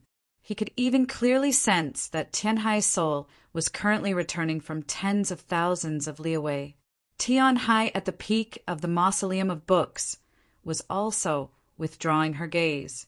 If her gaze ultimately fell on this place, if her soul returned to her body, if she came here, then he would be forced to engage in a direct battle with her.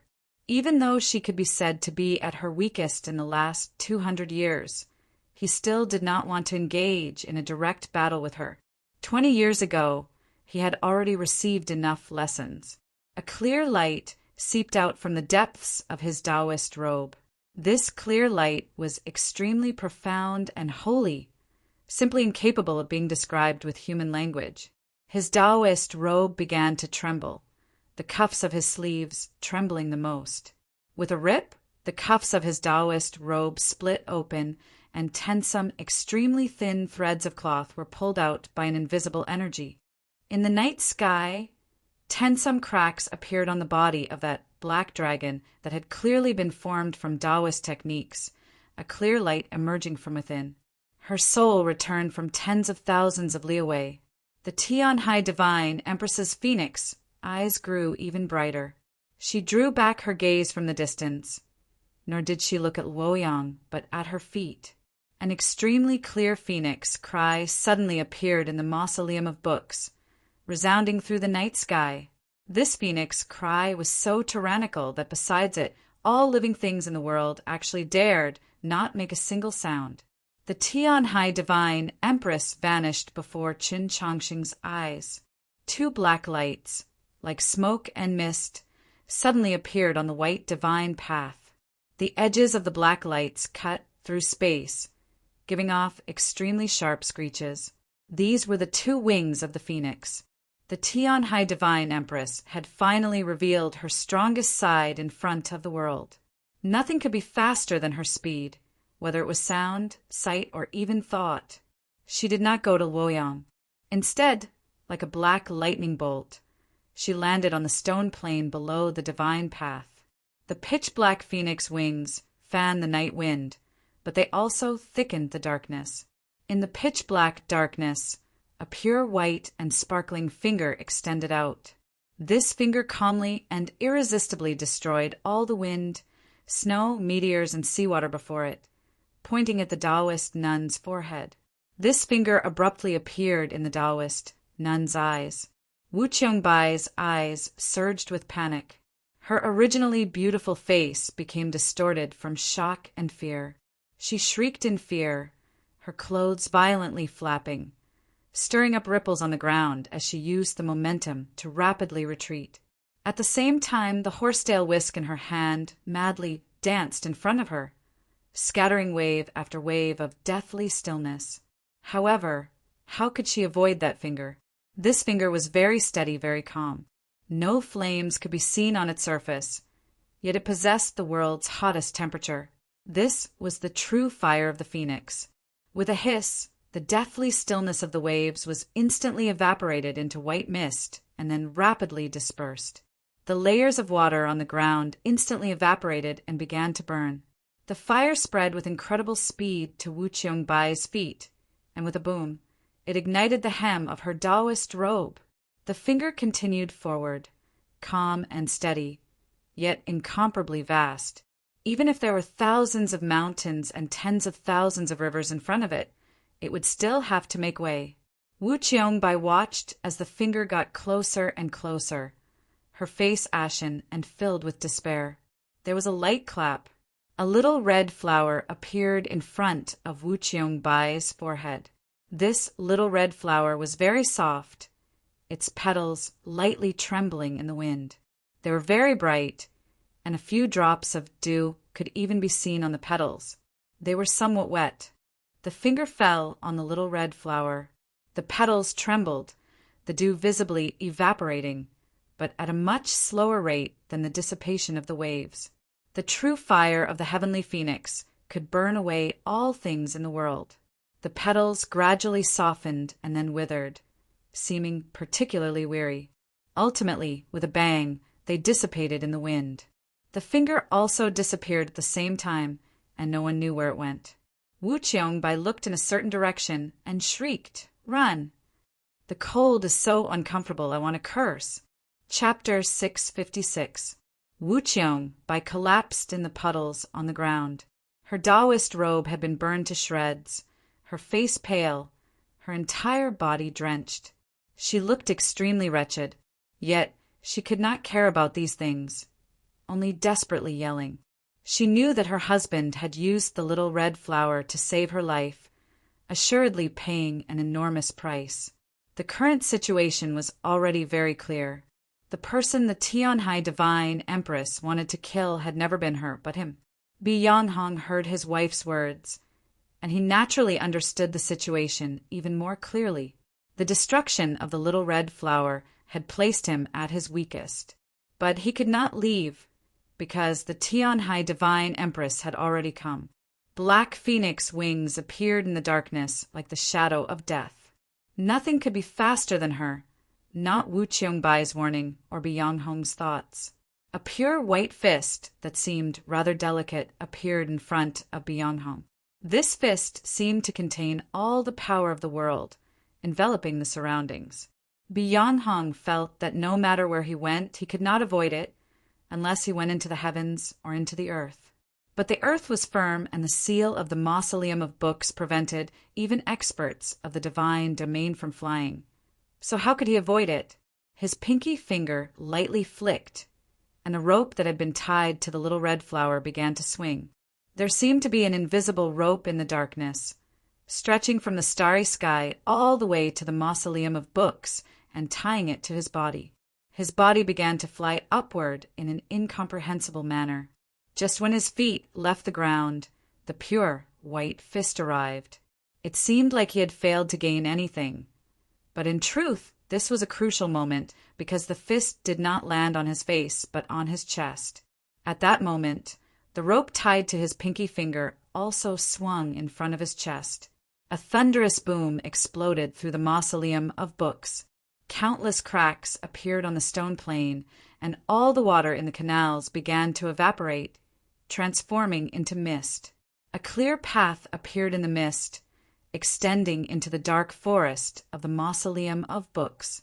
A clear path also appeared in the dark forest, the ground covered in collapsed trees. The end of the path extended to the river outside the mausoleum of books.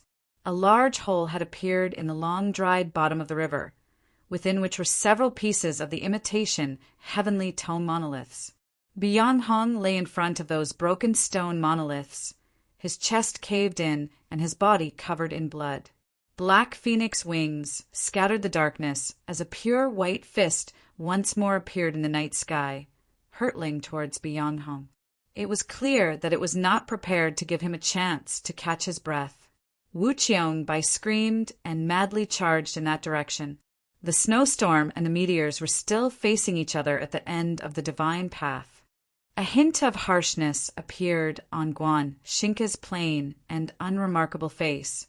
He had not expected that, even with Bi Yanghong's cultivation, he was still no match for a single punch from the Tianhai Divine Empress. He could not allow the situation to continue developing like this. If the Tianhai Divine Empress really did kill Bi Yanghong in one blow, then he would assuredly be next.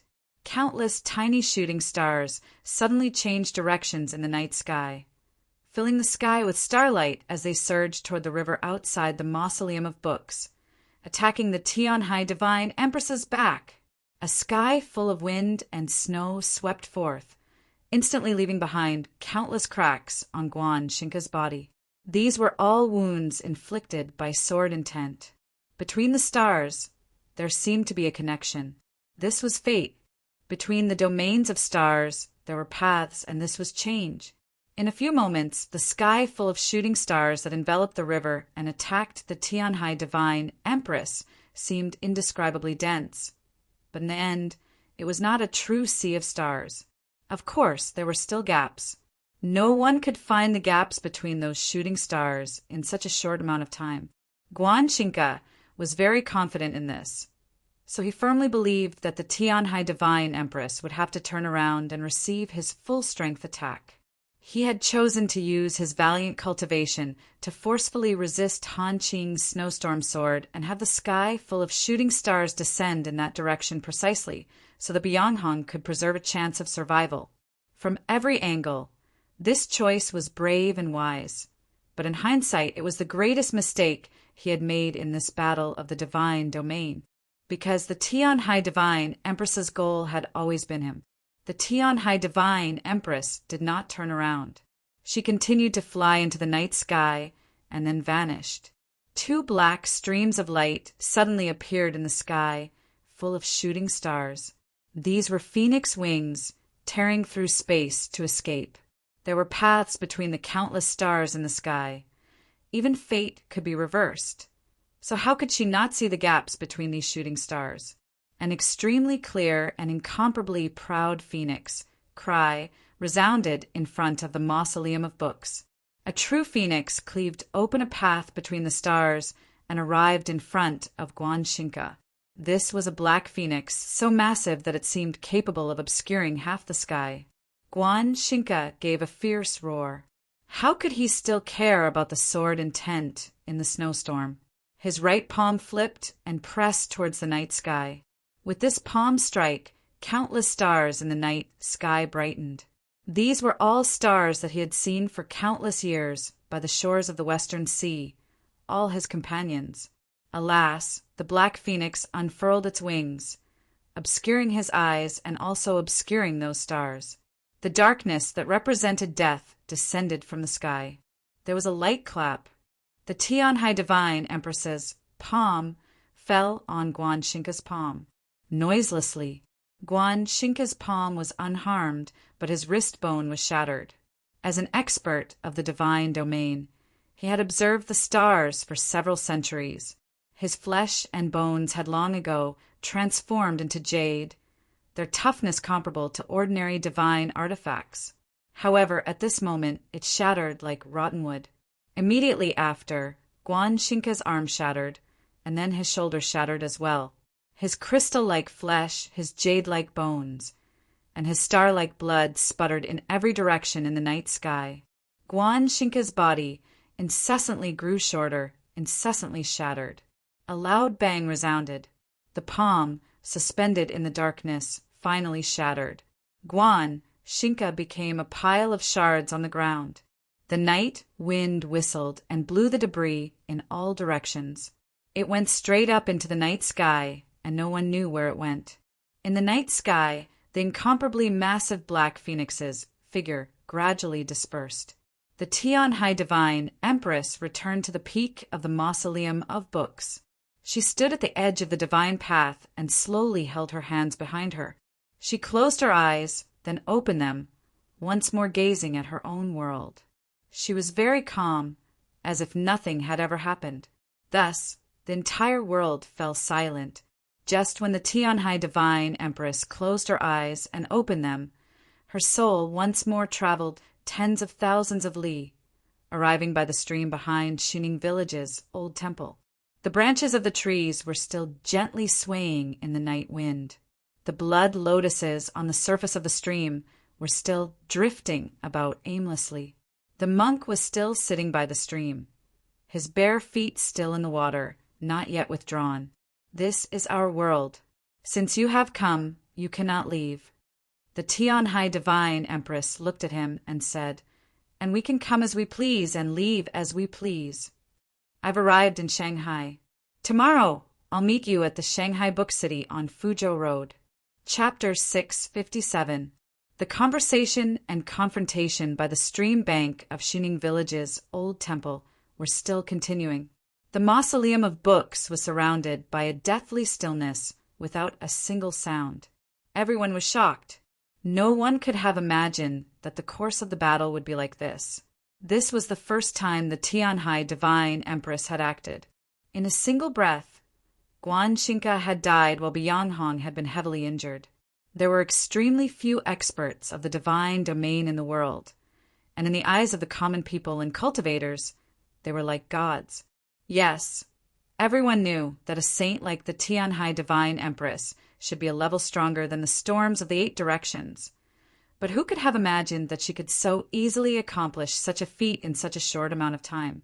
In this battle of a few breaths, the Tianhai Divine Empress had displayed her might, her unimaginable strength and Taoist techniques, her ability to calculate and plan on par with the will of the heavens. In order to change Chen Changxing's fate, her cultivation level was damaged and she was no longer at her peak.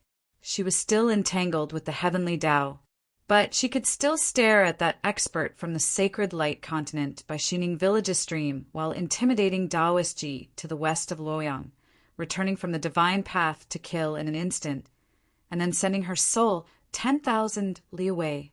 In the west of Luoyang, Taoist Ji gazed silently at the black dragon in the night sky.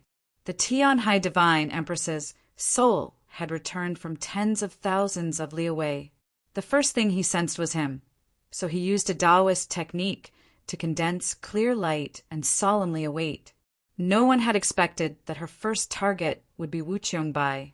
Wu Qiongbai believed that she wanted to kill her. Bi Yanghong and Guan Xinka believed that she wanted to borrow Wu Qiongbai's death to kill Bi Yanghong. In truth, none of them. From the very start, her goal had been to kill Bi Yanghong and Guan Xinka in one blow. These were no ordinary experts, but two of the storms of the 8 directions who had entered the divine domain many years ago. What a confident thought! What a domineering aura! She dared to think this way because she could do it. She could do whatever she wanted. Qin Changxing gazed at the Tianhai divine empress's back and recalled what she had said to him at the very beginning. If I don't want you to die, you can't die. That's right. If she didn't let Qin Changxing die, then Qin Changxing couldn't die. Then, if she wanted someone to die, how could that person not die? The Tianhai divine empress stood at the edge of the divine path, gazing at the world beneath her feet. Her expression was calm, as if she had done nothing at all, much less left. Only Qin Changxing could see that her hands were slightly trembling. In a single exchange, she had destroyed 2 of the storms of the 8 directions. Even if she was the Tianhai divine empress, she still had to pay a price. However, a battle between saints had never been about reason. It was all about the will and momentum. At this moment, the night phoenix was in the sky, its aura flourishing. Zhu Luo and Guan Xinka were dead. Bianghong was heavily injured, and Wu Qiongbai was scared out of her wits. Even if the hidden experts of the noble clans and the experts of the orthodoxy appeared, they would not be able to defeat Han Qing and step onto the divine path. Her opponents were never the storms of the 8 directions, but the monk by the stream near Xining Village's old temple, the Taoist who was about to sneak into Luoyang, and the Tianhai divine empress gazed at the Li Palace. She did not forget where her strongest opponent was. From the start of the battle until now, the Li Palace had remained quiet. Only when Taoist Ji revealed Qin Changsheng's origins did the Pope say 2 words. Besides this, that place had remained silent until now. The place that would decide tonight's victory or defeat was right there. The entire world was waiting for the Pope to make his choice. At this moment, the capital, shrouded in darkness, suddenly began to glow with light. This light came from the Li Palace, from the Great Hall of Light. As she gazed at this sacred and pure light, the Tianhai divine empress's phoenix eyes slightly narrowed, sharp and cold to the extreme. In truth, she had long since known of the Pope's choice, because her supporters in the orthodoxy, like the Tianhai clan, had never appeared.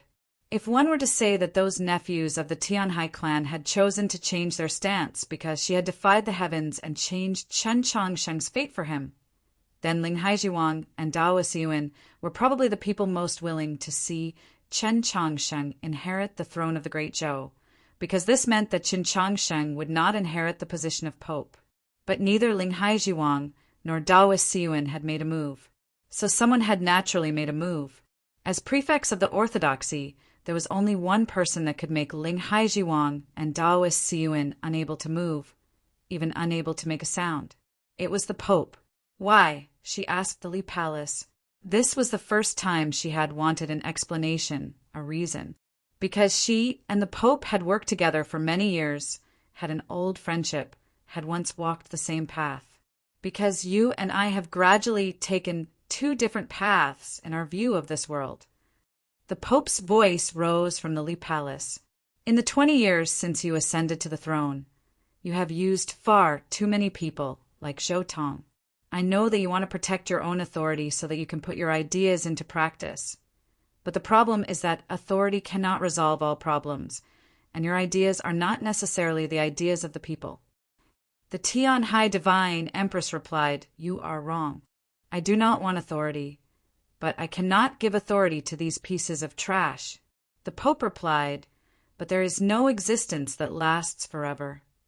These words were spoken of her, of him, of all things in the world. The Tian Hai Divine Empress fell silent for a very long time, then said, "Perhaps you can wait a little longer for me." This was the first time she had conceded, even if it was just words. Just as she had said before, it was not because she feared anything, but because she and the Pope had worked together for many years, had an old friendship, had once walked the same path. "In the past, of course I could."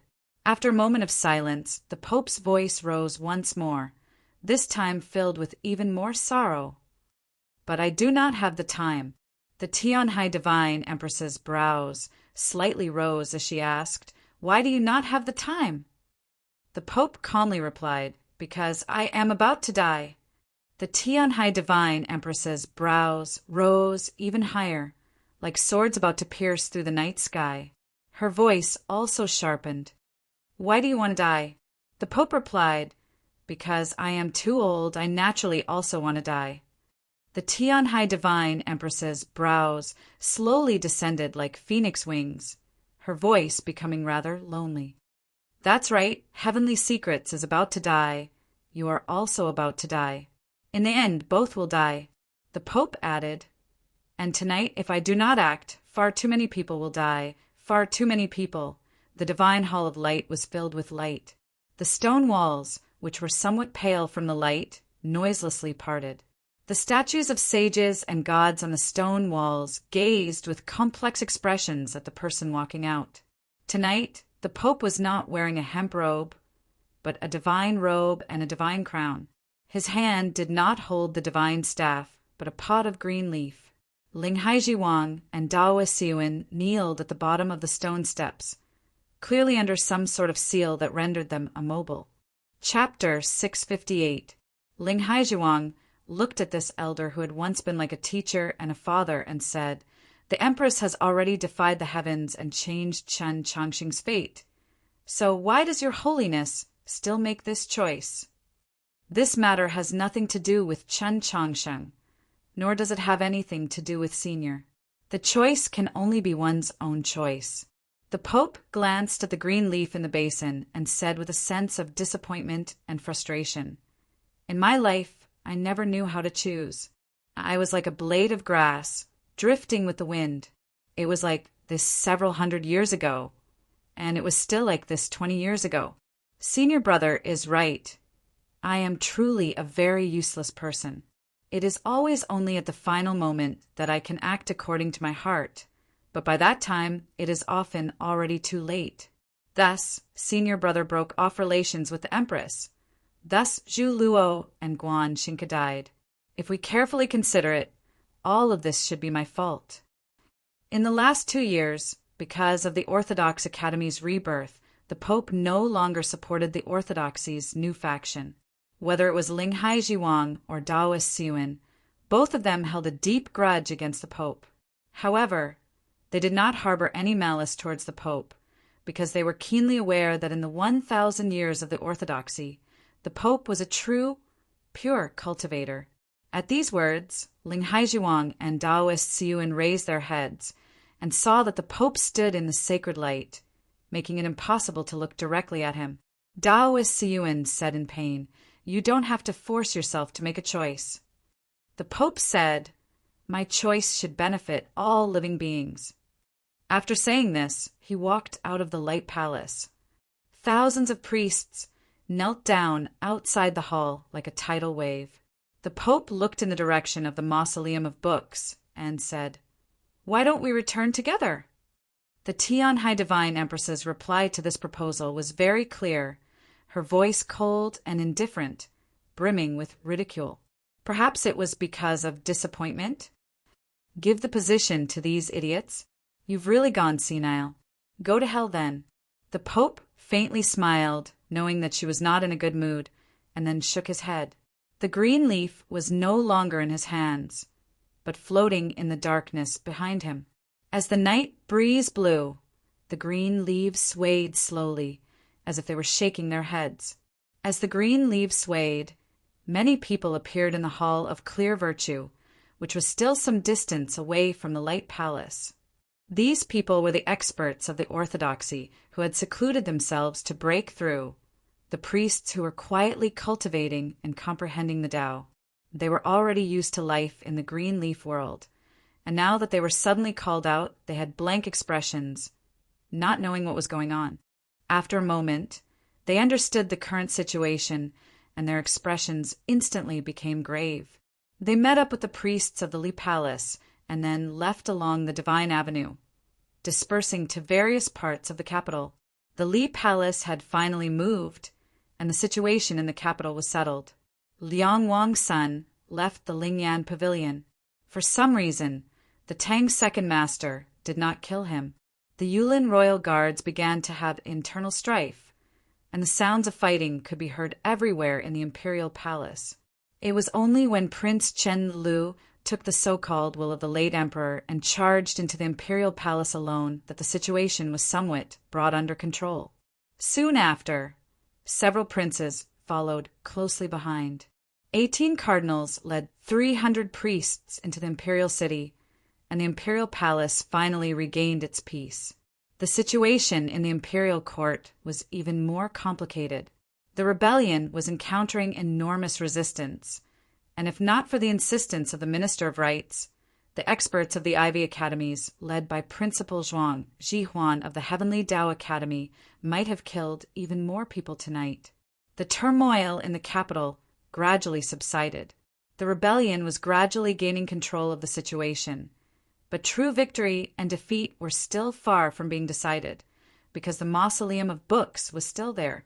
There were no armies around the Mausoleum of Books, nor were there any cultivators from the various provinces and counties, because the level of the battle here was too high. People came one after another to the Mausoleum of Books, and even the most unremarkable of them was an important personage. Mao Chu came, and with him came a tall and thin old man dressed in a Taoist robe and a little girl. In the darkness around the Mausoleum of Books, on the opposite shore of the dried-up river, the hidden experts of the various great clans and sects gradually revealed themselves. The Tang second master did not appear. He had silently left the Lingyan Pavilion and then appeared before no one again. This was the style of the Wunshui Tangs. When the matter was done, they would leave with a brush of their robes, and only when it was time to receive their reward would they appear again. And not many people knew that the Tang clan had played the most important role in tonight's coup in the capital. While many people had arrived at the Mausoleum of Books, the head of the Qiushan clan had already left. On the official road to the south, in response to the question of the guardian, he thought it over, then said, "There are too many people." Chan Changsheng silently gazed at these sights below the Mausoleum of Books, his thoughts inscrutable. In truth, not even he knew what he was thinking, what he should be thinking. The tall and thin Taoist standing next to Mao Qi was probably Archbishop Taoist Baisher. But who was that little girl? That little girl had a very delicate appearance. So how could she have the right to stand together with these two important figures of the orthodoxy? Mu Jiosher, when did you return from the great western continent? The Tianhai divine empress gazed at the little girl, slightly arching her brow. Upon hearing this name, no matter how absent-minded Qin Changxing was, he still somewhat sobered up. It turned out that this delicate and elegant little girl was actually Mu Jiosher, one of the orthodoxy's 6 prefects. He had never imagined that this most enigmatic figure of the orthodoxy would actually be so young. And from the Tianhai divine empress's words, could it be that she had some connection to the great western continent? Mu Jiosher gazed at the peak of the Mausoleum of Books and somewhat embarrassedly laughed. "Empress, I was only sent here as a witness. Empress, please don't be angry at me." The Tianhai divine empress mocked. If it weren't for the fear that it would be too unsightly, even the demons would have sent people over tonight. No one answered her question. Not the Pope walking over in the darkness or Taoist Ji who had just entered Luoyang. Because just as she had said, this was a very shameful matter. The Tianhai divine empress was keenly aware that on this continent, this sort of shameful matter had occurred many times. that similar scenes had occurred before, but she was very confident that she would not meet the same dull end as that man. In the end, the strongest beneath the starry sky is still beneath the starry sky. We are the person who wishes to trample through the starry sky. Chun Changxing heard her voice. He did not really understand, but he was also too lazy to think about it. He was still alive, as if he had already succeeded in defying the heavens and changing his fate. In the future, he could continue living like this. This was an extremely joyous matter, but for some reason, there was not the slightest trace of joy in his heart. He had lost interest in everything, not even in this magnificent battle that was bound to be recorded in the annals of history. He did not think about anything at all.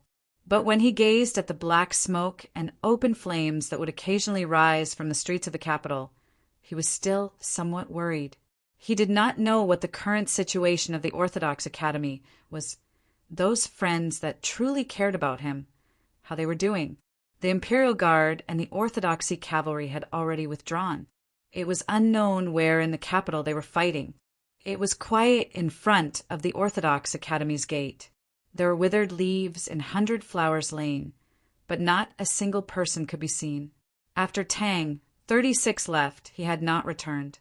Zhexiu was keenly aware that this was definitely not because of himself. Thus, Zhexiu also left the Orthodox Academy and infiltrated the darkness. The teachers and students of the Orthodox Academy were not asleep. They stood in front of the library, their expressions very anxious. Some students were saying that they should go out and find the principal, and the others, "Don't worry about what happens outside. No one is allowed to leave." Su Mayu sternly said, "Tonight, anyone who dares to take a single step out of the academy gate will have their name removed on the spot." Hearing these words, the somewhat restless students gradually calmed down. Su Mayu ordered several teachers to properly pacify the aftermath, then walked to the gate and said to Yi Xiaolian, "Junior sisters, you've worked hard tonight." The sword array of South Stream Temple was enough to intimidate any faction that attempted to take advantage of the chaos to harm the Orthodox Academy. After Su Mayu finished arranging these matters, he walked to the gate and gazed at the dark streets. As he listened to the sounds of fighting in the distance, his mood became very heavy. Chun Changxing, Tang 36, Zhexiu, and Shen Yuan had all left. He was the only one left in the Orthodox Academy. He had to ensure the safety of the Orthodox Academy. This was also the only thing he could do. Yi Xiaolian walked to his side and also gazed into the darkness, her elegant face covered in worry. The disciples of South Stream Temple had been ordered by the Holy Maiden to guard the Orthodox Academy, but the Holy Maiden had not returned after going to the Imperial Palace. Tonight, the capital was in chaos, so was the Holy Maiden well? After the bamboo carriage left the capital and headed south.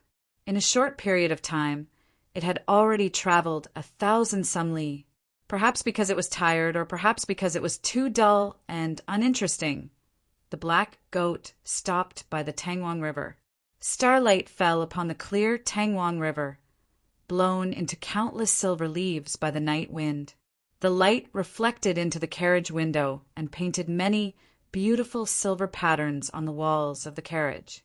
These starlight fell upon the extremely beautiful faces of Su Yorong and Mou, but they seemed rather gloomy, just like their current mood.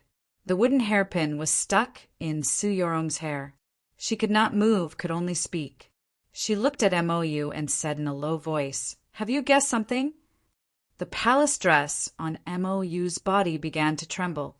This was because her body was trembling. She gazed at Su Yorong, appearing especially weak and helpless. She did not seem like the grand Lady Mou who would usually kill decisively in the imperial court.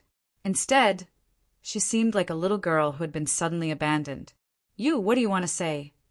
The two of them were the most intelligent women in the world. The further they got from the capital, the calmer their minds became, the more conjectures they had. Now, they obtained some sort of confirmation from the other's expression, causing them to become even more alarmed. Whether it was the wooden hairpin in Su Yorong's hair, or the black goat standing by the Tangwang River staring in a daze at the capital, or the two of them themselves, they were all proof. If the divine empress had complete confidence in tonight's situation in the capital, why had she allowed them to leave? Su Yurong's face was somewhat pale as she said, "Let's go back." And Mo Yu was quiet for a very long time. In the end, she did not listen to her opinion, saying, "This is the Empress's decree. Let's continue." As she said this, her expression was very calm, but her voice trembled as if she might cry at any moment. Chapter 659. The darkness in front of the mausoleum of books suddenly faded. But it was not because the sun was about to rise, even though it was indeed very close to dawn. The reason why the night became lighter was because of the descent of a wisp of green. This smear of green was so dense, so exuberant with life, that the autumn trees on the mausoleum of books and in the surrounding fields all felt somewhat ashamed of their inferiority and bent their branches even lower. It was a pot of green leaves. The green leaves were plump and tender, and one could tell at a glance that they had been raised well. They never lacked nutrients or water. The surface of the leaves was very smooth, and one could tell at a glance that they were usually taken care of with great care. Even if a speck of dust landed on them, it would be wiped off in the shortest time possible by the most honorable old man with the most expensive silk handkerchief. Chun Chongsheng was very familiar with this green leaf, having seen it far too many times in the palace. This green leaf had appeared in the night sky, so it was naturally together with the Pope. The Pope's divine robe gently fluttered in the night wind. The divine crown on his head glowed with a divine luster and was particularly eye-catching in the night. A ripple came from Chun Chongsheng's scabbard. He knew that the divine staff had sensed the arrival of its companion. The rain in the capital had stopped, but the rain in Luoyang had become violent. On the wet wilderness, there were only two extremely faint footprints. Taoist Ji had already entered the city of Luoyang. Under the cover of the torrential rain, he arrived at the back gate of the monastery of Eternal Spring. The black dragon formed by the cloud-colored starlight in the night sky had also disappeared. On the streets of Luoyang, whistling sounds could be heard from time to time, and only a black light could be seen. All of a sudden, the shrill whistling sound disappeared. The black light disappeared in front of the monastery of Eternal Spring. A jade rui quietly floated in the torrential rain. The horizontal board of the monastery of Eternal Spring suddenly shattered into powder and was instantly washed away by the rain. Moistened by the rain, the opening of the gate made no sound, just like the array in tent that suddenly enveloped several streets. Dozens of Taoist priests sat cross-legged in the heavy rain, closing their eyes and reciting Taoist scriptures. Countless faintly discernible auras penetrated the torrential rain and formed fences, preventing the Rui jade from leaving. Taoist Ji walked out of the torrential rain. He walked along the path of the Taoist temple that had stood for 1,000 years and was already riddled with potholes. He arrived on the street. He quietly looked at the Rui jade, just like watching her. By the stream of Shining Village's old temple, whoosh! It was as if a still stream had suddenly started to move. That was because the monk had also put his other bare foot into the water. The crashing sounds continued. The monk calmly walked across the stream. The stream wasn't deep, just knee-deep. The current wasn't rapid either, so even the blood lotuses couldn't be washed away. However, it was extremely difficult for him to walk. It was as if every step he took required him to break through an enormous obstacle. Perhaps it was because she was standing across the stream. She was very tall and mighty, and the pressure of her aura could pierce straight into one's heart. The monk calmly continued forward. His spiritual power was very close to hers. If he took the initiative to approach her now, he would have to endure more pain and pressure. He would be at a disadvantage and be in more danger. But he still continued forward, persevering and fearless. Finally, he walked in front of her. The Tianhai divine empress calmly gazed at him and asked, "Was it worth it?" The monk said, "It's worth it because now you can't go back." Under countless gazes, the Tianhai divine empress raised her right hand towards the night sky. The capital in the night sky suddenly resounded with a low hum. Fierce winds howled, the result of air being rapidly expelled. The trees of the mausoleum of books slightly bent in the wind.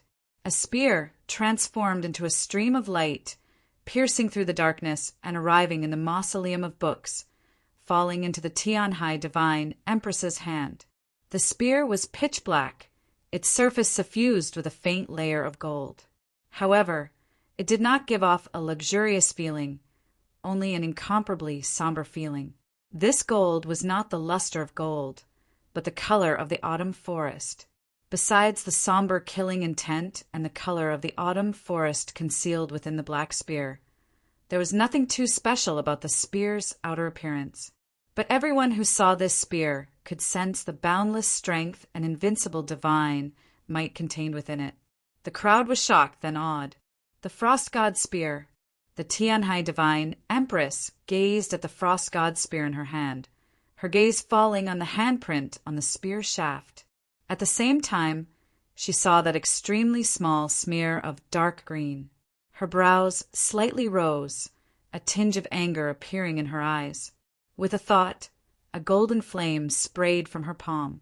In an instant, the peacock plume poison on the frost god's spear was completely burned away. Then, with a wave of her hand, she threw the frost god's spear down the divine path. Seeing her actions, the experts surrounding the mausoleum of books jumped in fright. One by one, they used their supreme techniques, transforming into countless blurs as they retreated even further away. In the next moment, they realized that the Tianhai divine empress was not attacking them. Their actions were rather comical and laughable. The frost god's spear transformed into a stream of light and landed in the ruins at the end of the divine path, where divine General Han Qing gripped it. The Tianhai divine empress gave him no orders.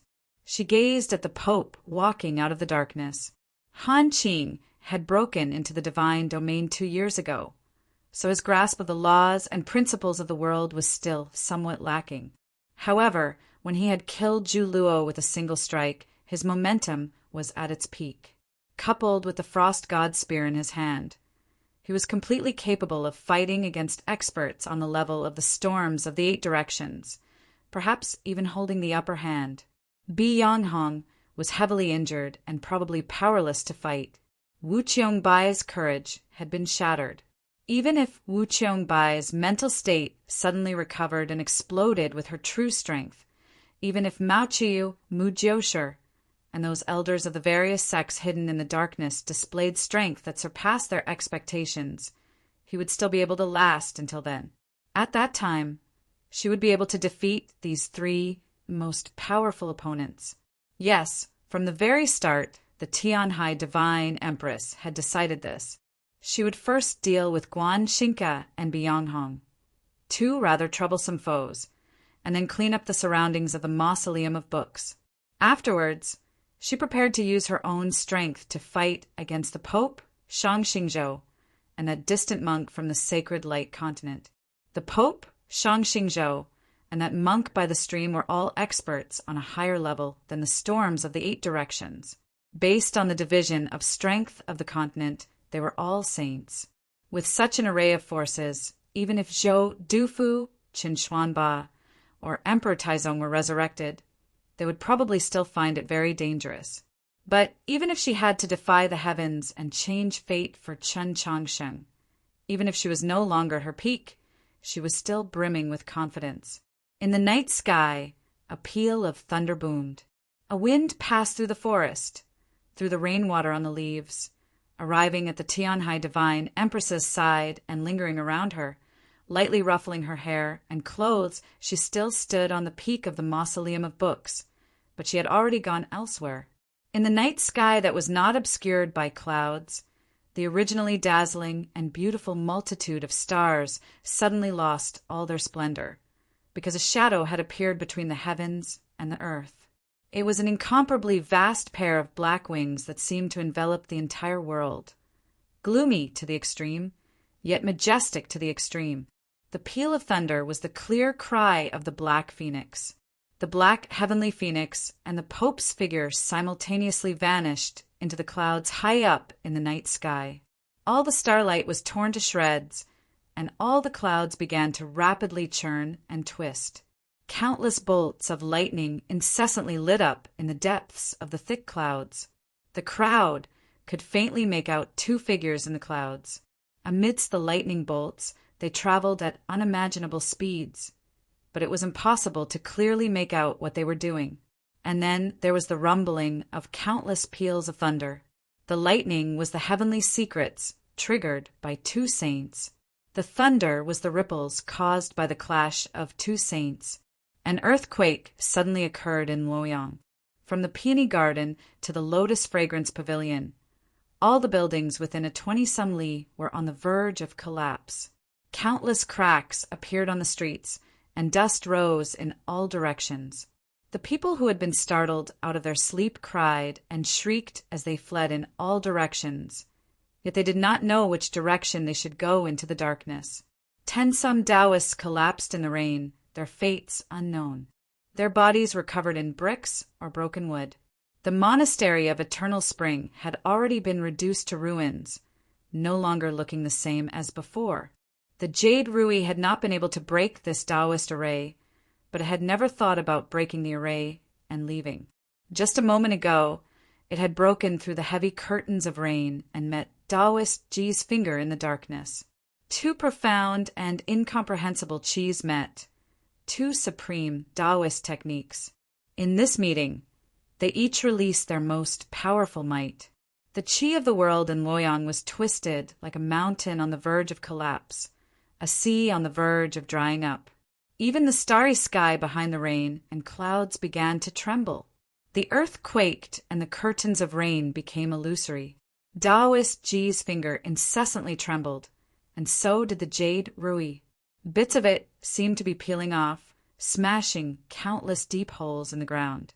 Behind Xining Village's old temple, the monk walked across the stream and arrived in front of her.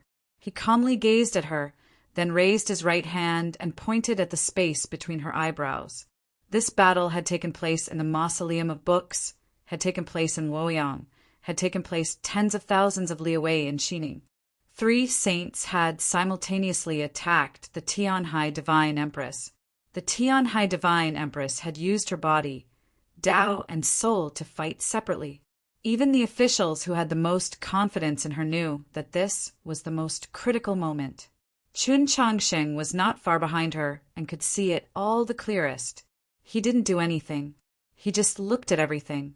Logically speaking, he naturally belonged to the Orthodoxies faction, should have stood against the Tianhai Divine Empress. He and she were not mother and son, but the reason he could live was all because of her. Anyone else would probably not know what to choose, and he was currently very tired and simply did not want to make any choice. Yes, he had lived, and it seemed like he could live for a very long time. But the world in which he could live no longer seemed to have anything to do with him. The darkness in front of the Mausoleum of Books was torn apart by many figures flying through the air. The wind howled like the mightiest of arrows. The starlight snapped and deformed as if the heavenly tome monoliths were doing something. Wu Qiong put down the heavily injured Bianghong, her face brimming with resentment as she gazed at the ruins below the divine path. After all, she was still one of the storms of the 8 directions. In the end, she still had an extremely powerful fighting strength. Mao Chuyu Mu Jiushi and the other prefects of the Orthodoxy also came to the front of the divine path. The wind rustled the white paper. Xiaozhang, covered in blood, had arrived. The hidden experts of the noble clans and sects were still silently waiting in the darkness, not moving. At least half of the experts of the human world had appeared in front of the Mausoleum of Books. No matter how powerful Han Qing was, even if he wielded the Frost God spear, how could he resist such a force? Suddenly, Han Qing found an object in the ruins of the pavilion. He used his palm to wipe away the dust. It was a lunchbox. Inside was rice and preserved meat stir-fried with green peppers. Then he did something that no one would have thought he would do. He began to eat. "What's wrong with you? Don't be sick. These past few days have been miserable for me." "It's nothing. Don't go without food. Everyone, take care of your bodies." Chapter 660. The Tianhai Divine Empress's soul was tens of thousands of li away, her Taoist techniques in Luoyang, her body amidst the thunderclouds, fighting one against three saints. What remained at the peak of the mausoleum of books was her real body. Even if she was the strongest person in the world, it could be believed that if she were to simultaneously fight against 3 saints, she would not be able to spare any strength to deal with other foes. To put it another way, at the peak of the mausoleum of books, she was in a defenseless state. As long as someone could attack her body, they could injure her. Tonight, many experts had come to the mausoleum of books. They had not yet entered the divine domain. In normal times, they could not pose any threat to the Tianhai Divine Empress, but now was different. Of course, they first had to pass through the divine path and reach the peak of the mausoleum of books. But Han Qing sat at the base of the divine path, just as he had for the past 600 years.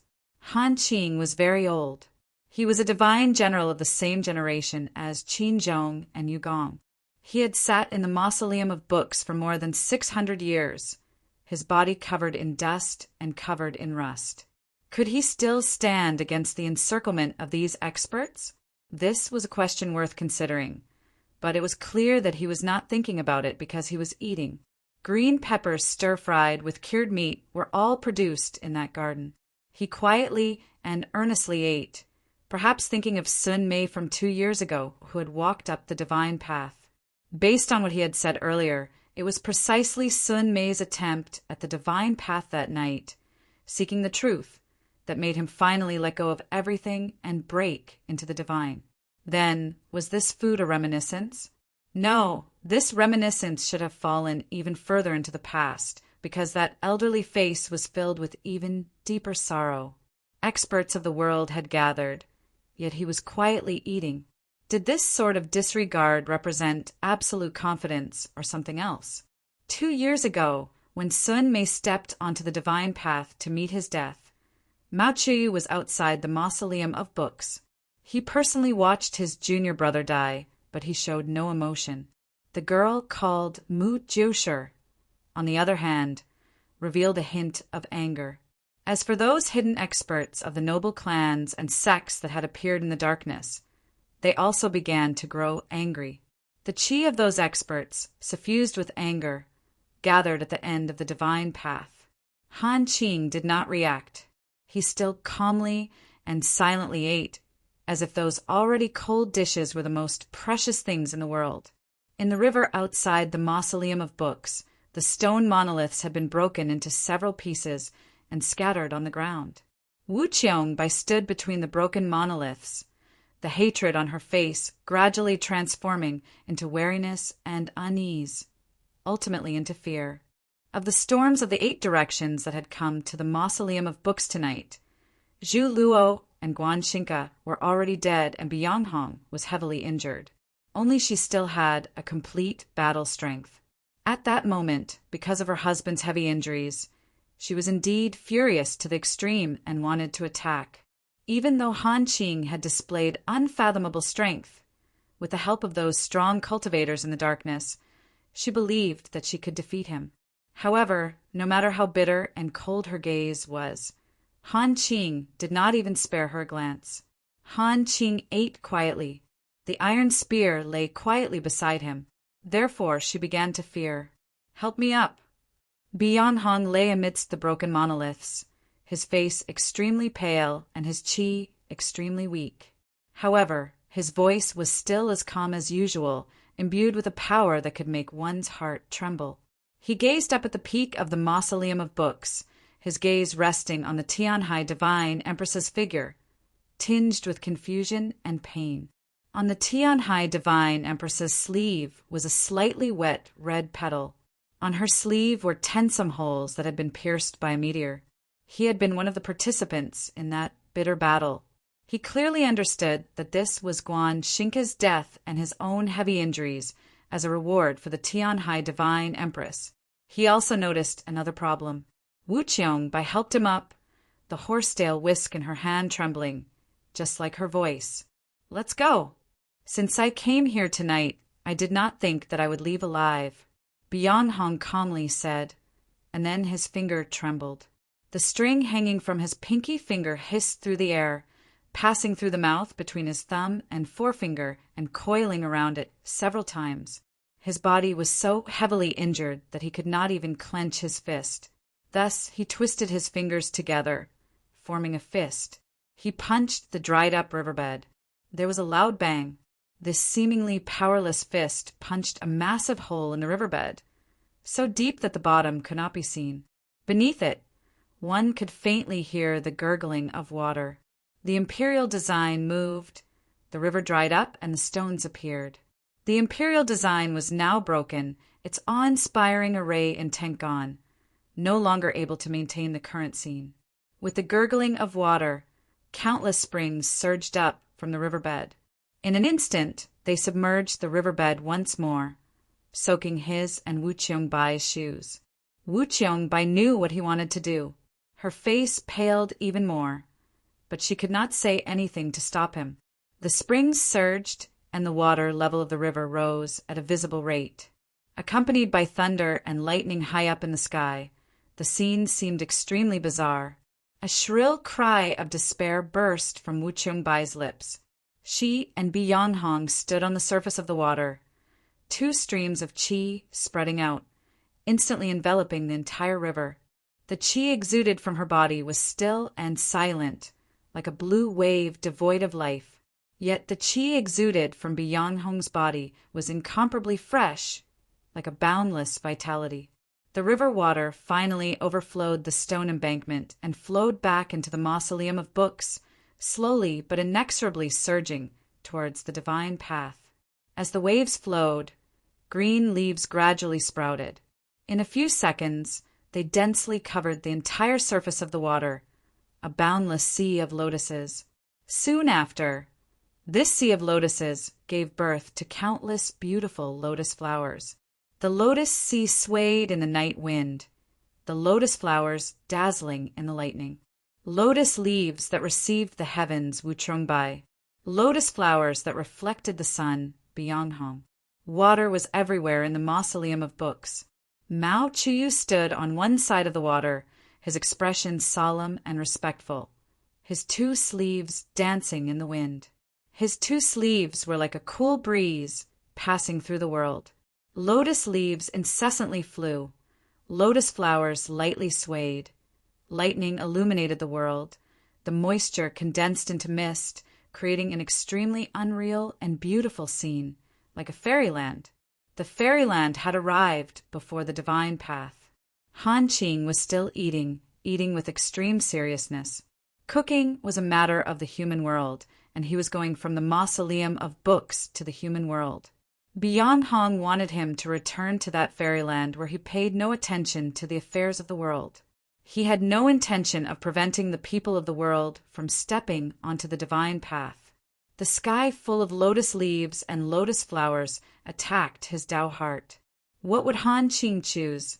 Finally, he put down the lunchbox in his hand. It was not because he could not deal with Bi Yanhong's challenge, but because he had finished eating. He gripped his spear and gazed into the depths of the Lotus Sea. Bi Yanhong was in the depths of the Lotus Sea, his body covered in blood, his face pale but very calm. He wanted to kill Tianhai. The people of the world wanted to kill Tianhai, so they had to ascend the divine path. He was currently burning his true essence and cultivation.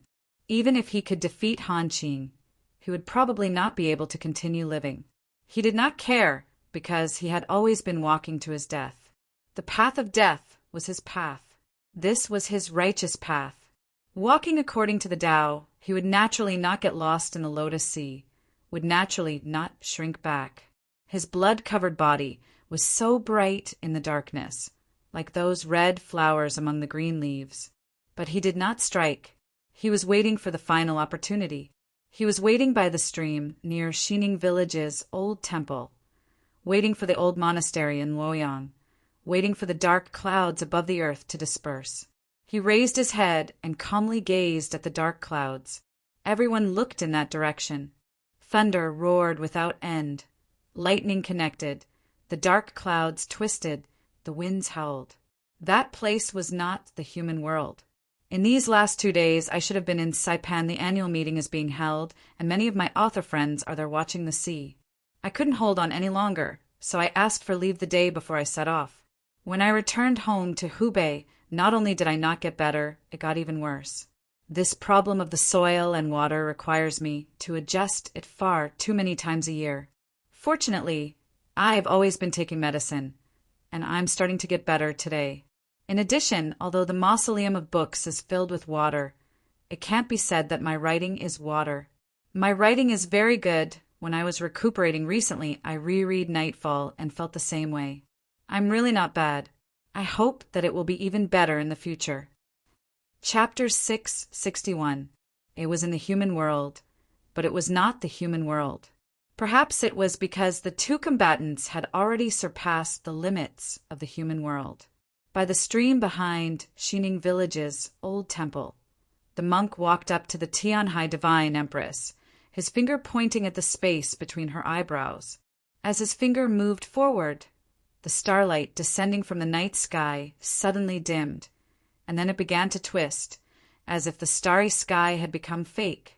The spiritual energy from the distant continent directly clashed with the strand of soul from tens of thousands of li away, exuding invisible ripples of unimaginable might. The branches of the trees that had been frozen in the night wind suddenly shattered. Countless sounds rose up from the distant mountain, shrouded in thick fog. These were the low cries of fear from monsters, the sounds of fleeing in panic, and the screams of misery. Countless tiny bubbles appeared in the stream, gushing everywhere as if it was boiling. The torrential rain in Luoyang continued, but the rain around the Taoist temple suddenly stopped. The leaping and boiling puddles of water on the street became abnormally quiet, a thin layer of frost forming on their surface. The aftershocks of the earthquake gradually subsided, but the surrounding buildings were still collapsing. This was the power of the Taoist technique. Several dozen invisible lines representing the laws and principles of the world cut through everything in the darkness. An extremely cold qi enveloped the surrounding streets.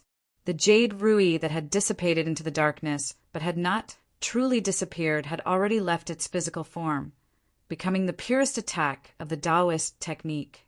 Taoist Ji stood in front of the Taoist temple, his expression indifferent. Countless stars of concealment representing the Taoist technique appeared and disappeared around his body. A massive boom suddenly came from the night sky above the mausoleum of books. Countless splashes of water rose from the sea-like lotus field below the divine path.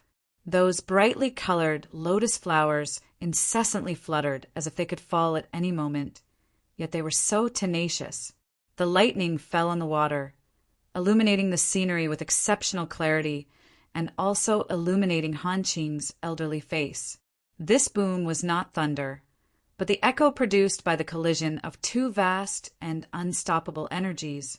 The thick clouds in the night sky were torn apart by powerful astral winds and then scattered into countless shreds.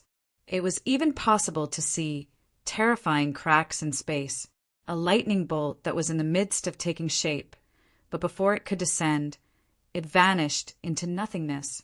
Without the clouds, there would naturally be no thunder and lightning and no more rain. The terrifying collision directly drove away everything in the night sky, leaving only the cleanest sky and the farthest stars. The figures of the Tianhai Divine Empress and the Pope appeared at opposite ends of the night sky, separated by several dozen li.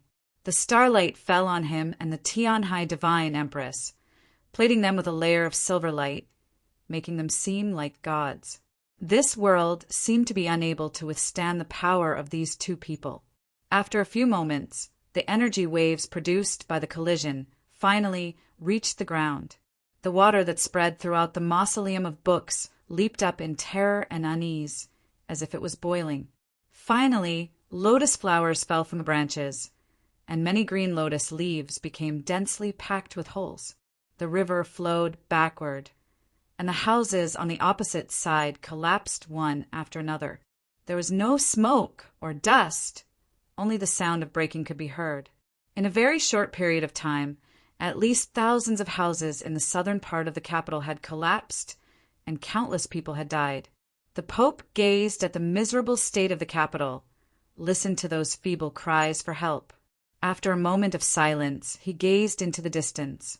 Many people were also dying in Luoyang. But what about Xining village?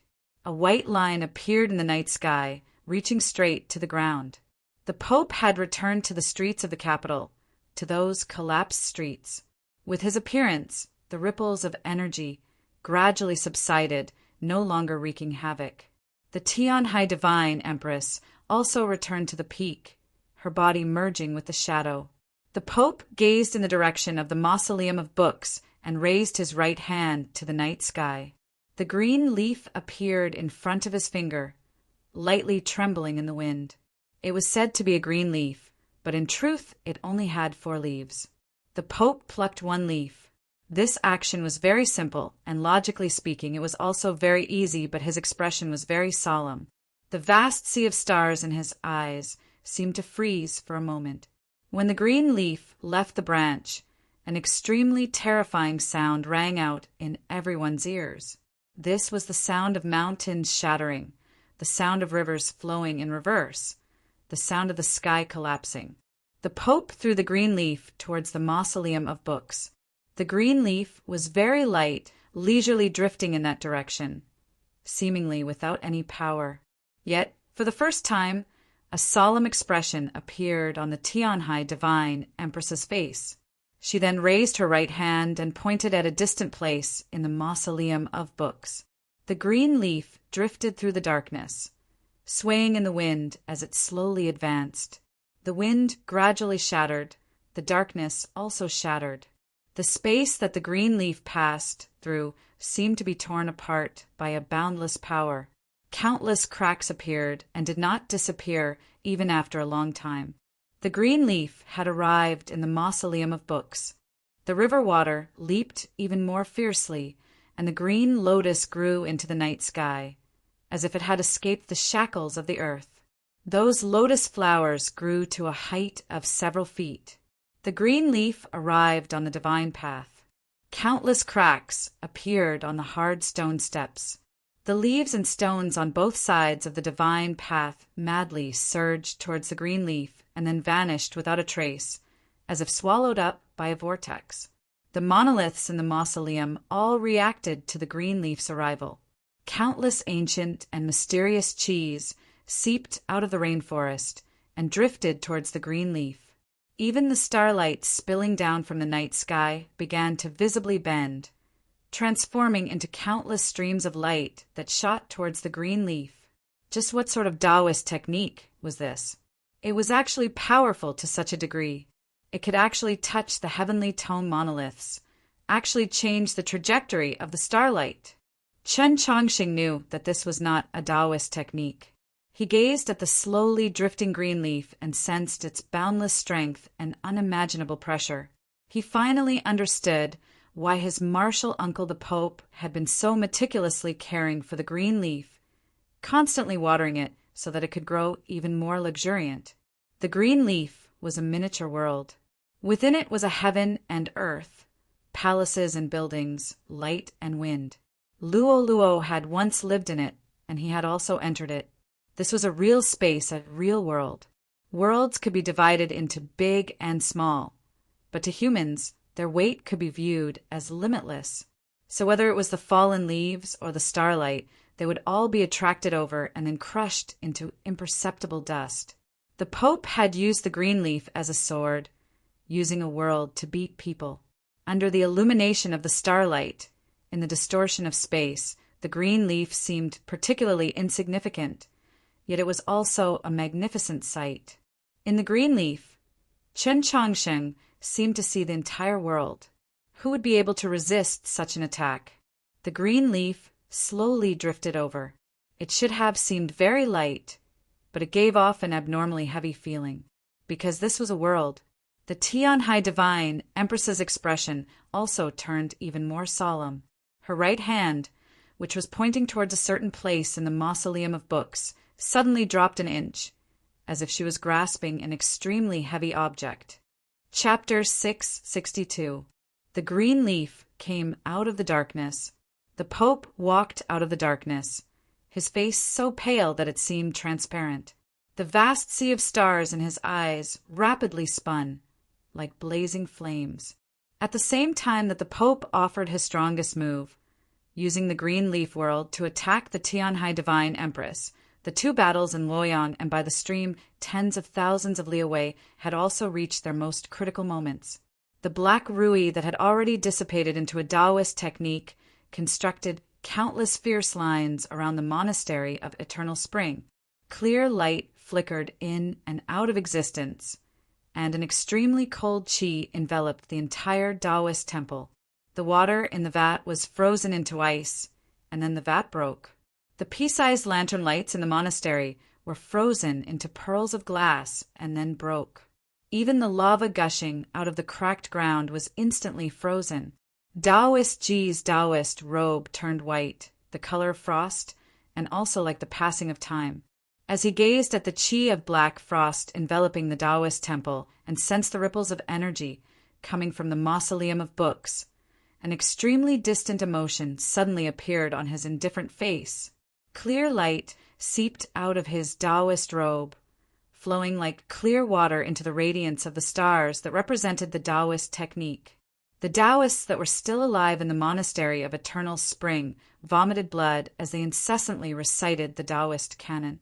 An extremely complex and incomprehensible syllable rose from Taoist Ji's lips.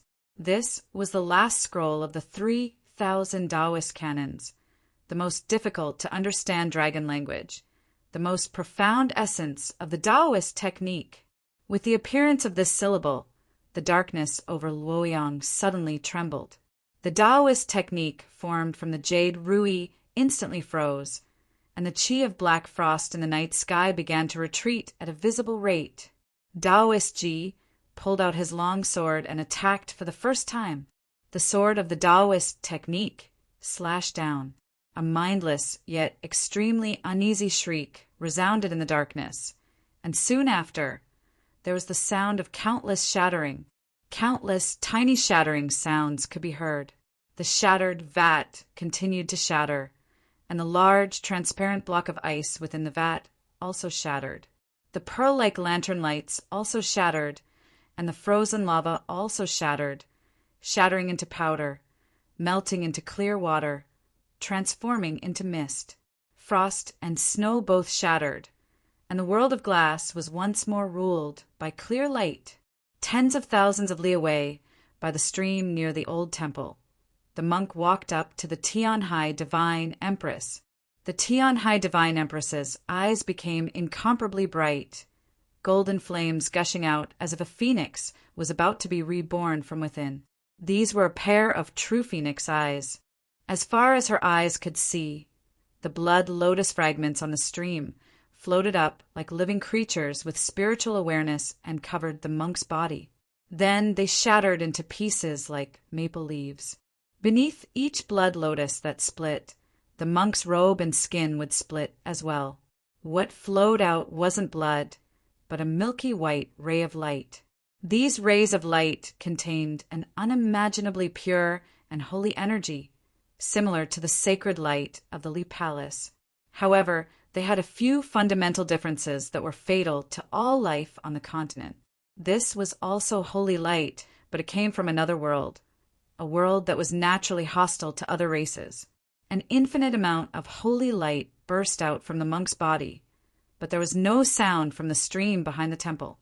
The boiling water stopped, and so did the hot mist that the water turned into. In this absolute stillness, only one thing continued to move. The monk's finger that finger-pointed at the Tianhai Divine Empress's forehead. The green leaf arrived at the peak of the mausoleum of books, in front of the Tianhai Divine Empress. This was a real world. The trees and stones of the mausoleum sensed this real, incalculable weight. They trembled uneasily and began to cave in. If she were still in her peak state, perhaps she would not have found it so troublesome. But she had already left the realm of concealment, unable to exist with the world or hide with it. If her body, Tao, and soul were all present, she might have been able to forcefully block this world, just like that man called Chan Xuanba had done many years ago in the Garden of Zhou. But her Taoist technique had been broken by Taoist Ji in Luoyang, and her soul had been suppressed by the monk by Xining Village's stream. At this moment, it was her own body at the peak of the mausoleum of books. Even though she was the body of the true phoenix, she could not endure the arrival of a world. What could she do? Would she perish here? Just when everyone was gazing up at the peak of the mausoleum of books, all sorts of emotions in their hearts, waiting for the final moment to arrive, an extremely bright and clear phoenix cry resounded through the night sky. From Shua Lao City to the Longevity Sect, from the great western continent to the cloud grave, no sound could be heard in the entire world. Only this phoenix cry. This phoenix cry was tyrannical to the extreme, proud to the extreme. The starlight spilling down from the night sky was refracted by the green leaf and then torn apart by the phoenix cry, instantly scattering and vanishing. The fearful cries of the monsters on the solitary peak of the cloud grave and the sounds of them fleeing suddenly vanished, as if it had become a true grave. By the stream, the golden flames exuding from her eyes were covered in a heart-chilling, fiendish intent. The stream water and stones began to burn, as did the fragments of the blood lotus. The stream water moved, the stones moved, the trees moved, and the wind also moved. The wind lightly ruffled her clothes.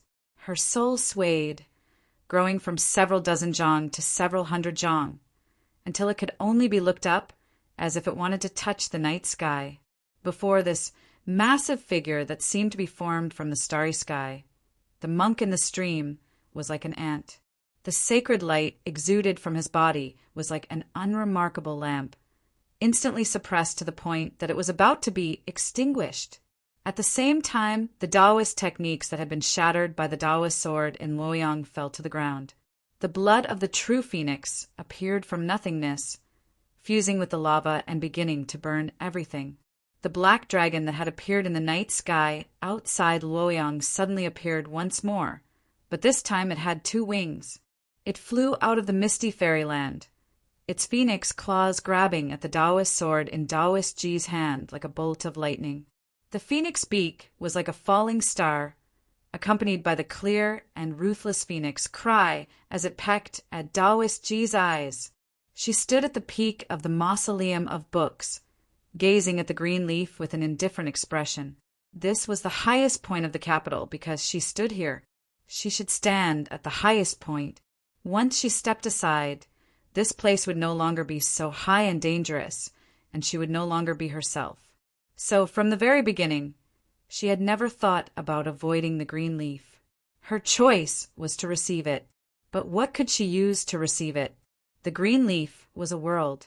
Even divine artifacts like the frost god spear or the having blade would not be able to block it. Her right hand slightly sank down, grabbing at an object in the night sky. This object was very heavy, very square, but it was not a weapon. It was a stone monolith. Chan Changshen gazed at it and felt that the lines on the stone monolith were rather familiar, and then he reacted, shocked, speechless. This stone monolith was the reflecting monolith. It was the heavenly tome monolith. The Tianhai divine hand stretched out and snatched the reflecting monolith out of the mausoleum. Then it smashed down on the green leaf. When she gripped the heavenly tome monolith, her sleeve was torn to shreds. When she swung the heavenly tome monolith, the entire night sky shattered. The heavenly tome monolith heavily smashed against the green leaf. The green leaf was very light and soft, the stone monolith heavy and hard. The meeting of the two should have been like a withered leaf falling into wet water, like a piece of paper falling into a furnace. It should not have made too much noise, but this meeting would definitely not be like this. If thunder could be described as deafening, then if all the thunder from the first year of the primordial beginning to tonight were to simultaneously explode at this very moment, Just what sort of sound would that be? A loud bang resounded. The mausoleum of books, which had not changed since its appearance, seemed like it was about to leave the ground and shuddered 3 times. Those buildings in the southern part of the capital that had just stabilized instantly collapsed, like a city of sand blown by the wind. The trees in the mausoleum completely shattered and then began to dance in the air. The lotus sea that permeated the mausoleum of books was jolted into the air. A line of water several dozen li long began to fill the air, encircling the mausoleum of books. A crack appeared in the night sky.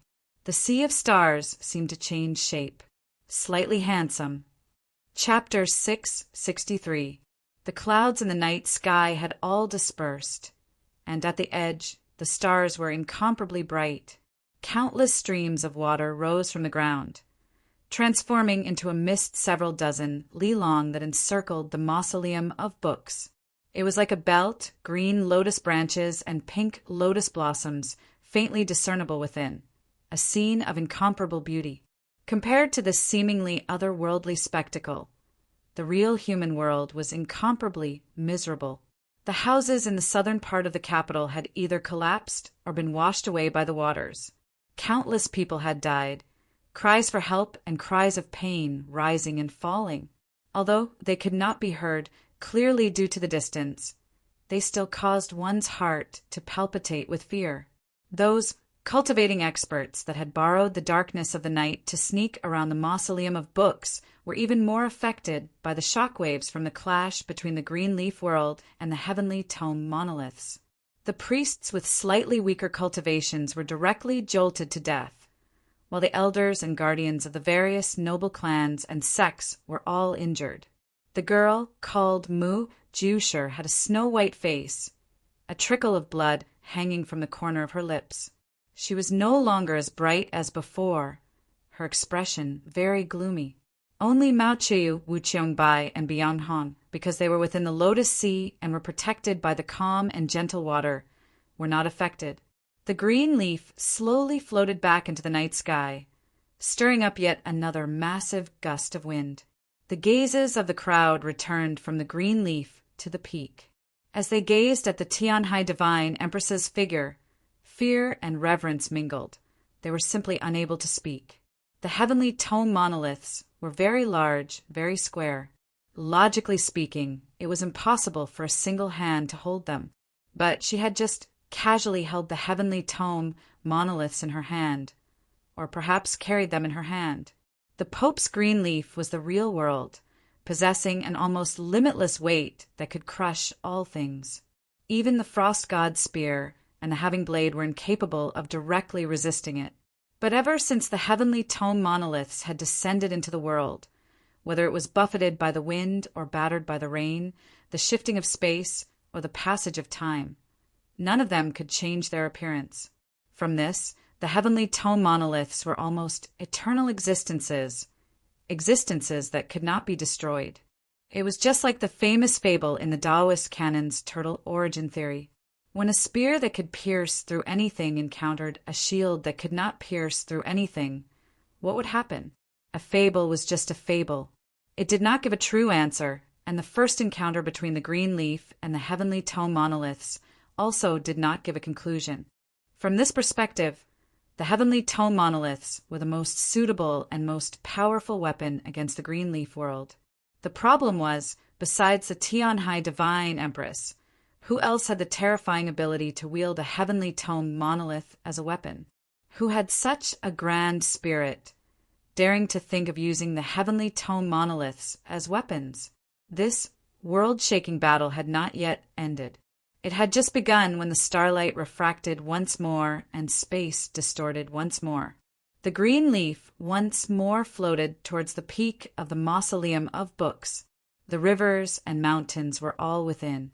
Countless sounds rang out one after another. That was earth splitting, that was moving mountains, that was breaking rivers, that was the world descending again. The Tianhai Divine Empress raised the stone monolith and once more smashed it at the green leaf. Unlike the previous time, there was no sound this time, not to mention all the thunder since ancient times. There wasn't even the chirping of dying insects in the autumn rain. There was only silence. That was because all of the weight, power, and aura were perfectly circulating back and forth between the green leaf and the stone tablet. None of it was released into the world. The ground at the peak of the mausoleum of books suddenly sank half a foot. The Tian-Hai divine empress's complexion paled. A trickle of blood flowed from her finger and dyed a corner of the stone monolith red. The Pope's complexion paled even more. His divine crown seemed to be covered in dust, and the wrinkles on his face were so deep that they seemed like a lush plateau that had not seen rain for 1,000 years. The several dozen li of water in the middle of the mausoleum of books fell to the ground like a torrential rain.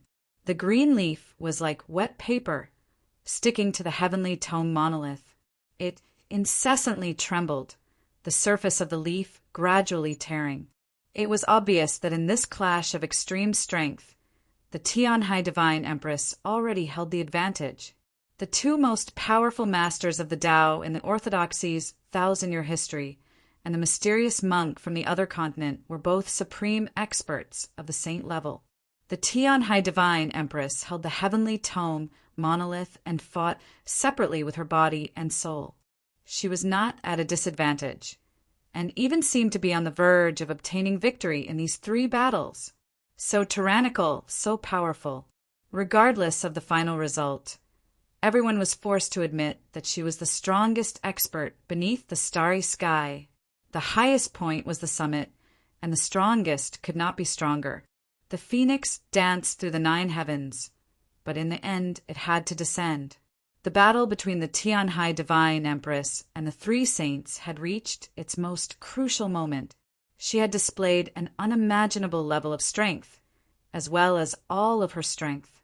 This also meant that it was impossible for her to have an even more inconceivable method. Bi Yanghong was well aware of this principle.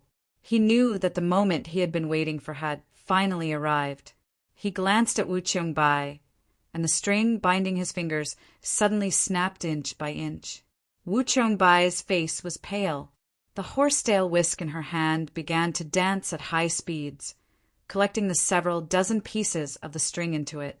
The qi of silent extinction, like the cold waves of the Dead Sea, was suddenly mixed with a fresh qi of life. These 2 completely different qis not only did not clash with each other, but in an extremely short amount of time, they truly fused together, creating an indescribable aura of ancientness. Life and silent extinction had originally been 2 sides of the same coin. Only when they fused together could the truth of the world be revealed. The lotus leaves incessantly swayed and the lotus flowers within churned. This qi madly surged up the divine path, seeming incomparably powerful. The space in front of the mausoleum of books was filled with an aura of ancientness. They were the only husband and wife of the storms of the 8 directions, and could also be said to be the strongest couple in the entire world besides the White Emperor couple.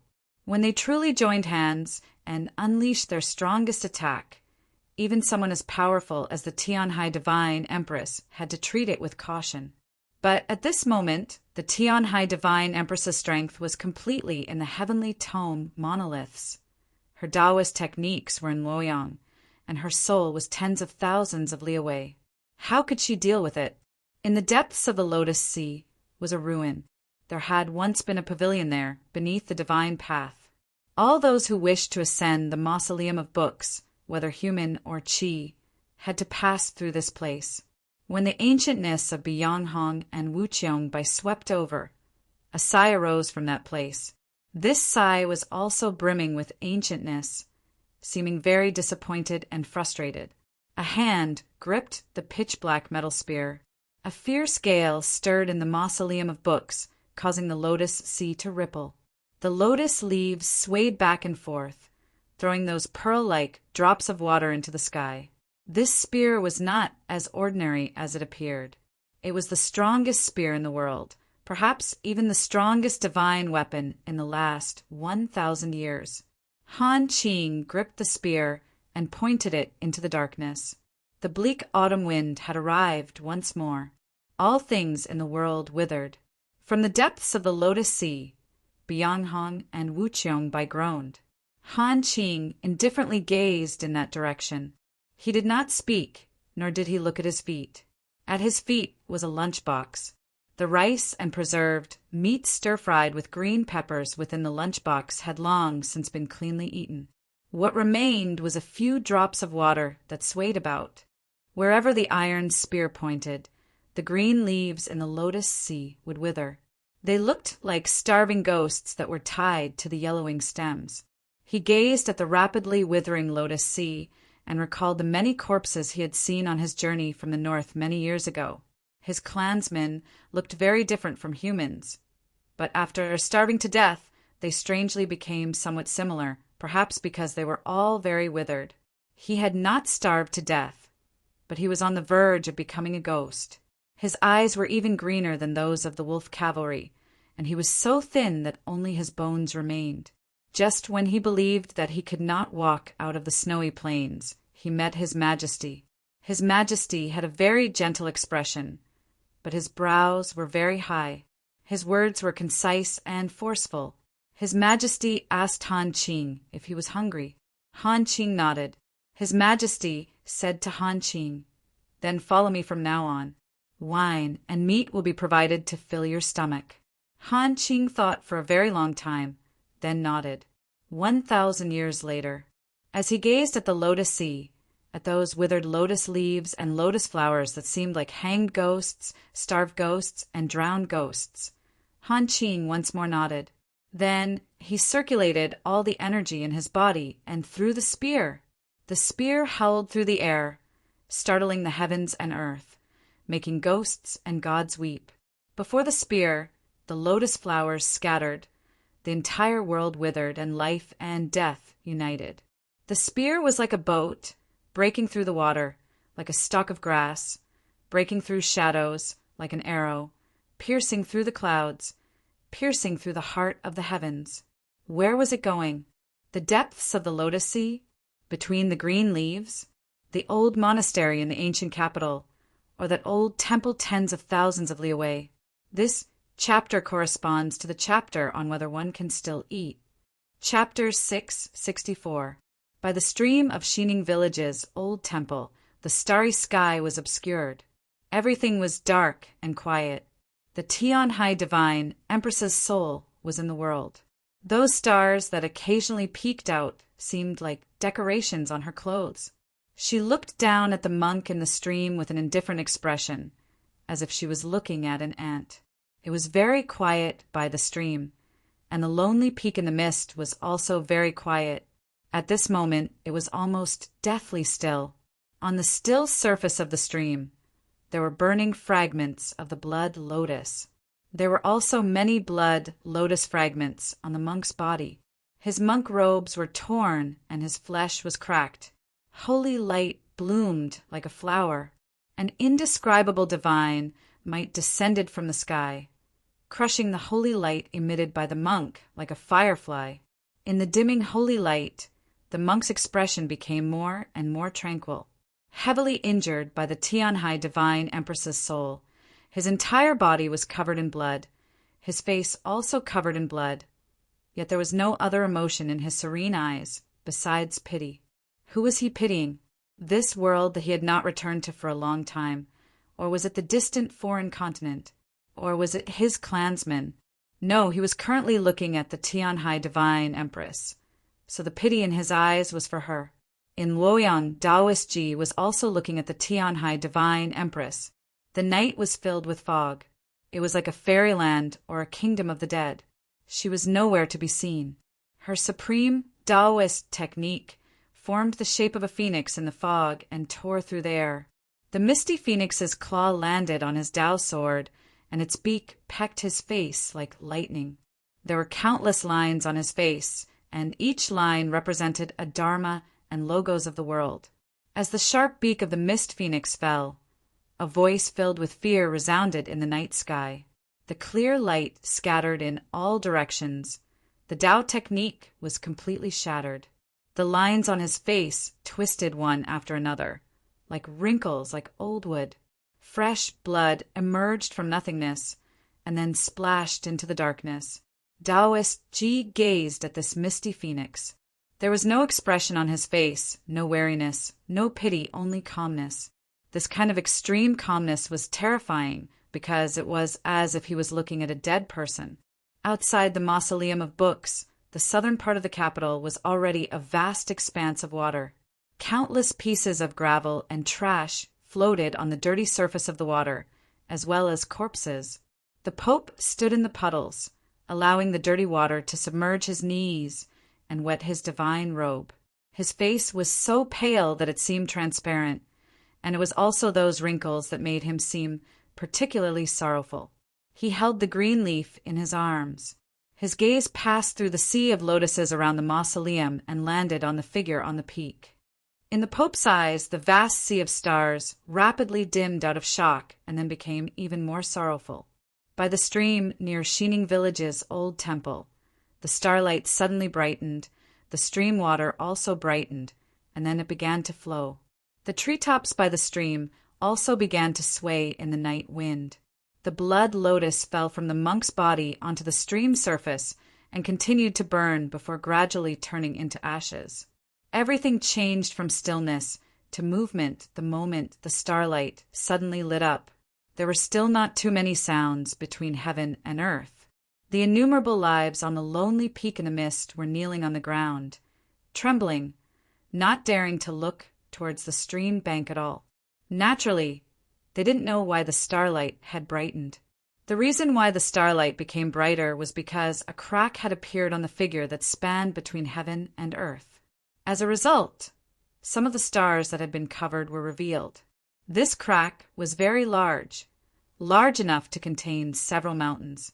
Looking from the ground, it seemed like a large hole had been torn in the night sky. Star radiance spilled out from this large hole, looking just like blood. In Luoyang, the Taoist monastery had already been reduced to ruins. Taoist Ji stood in front of the ruins, the countless lines on his face already bent and even broken.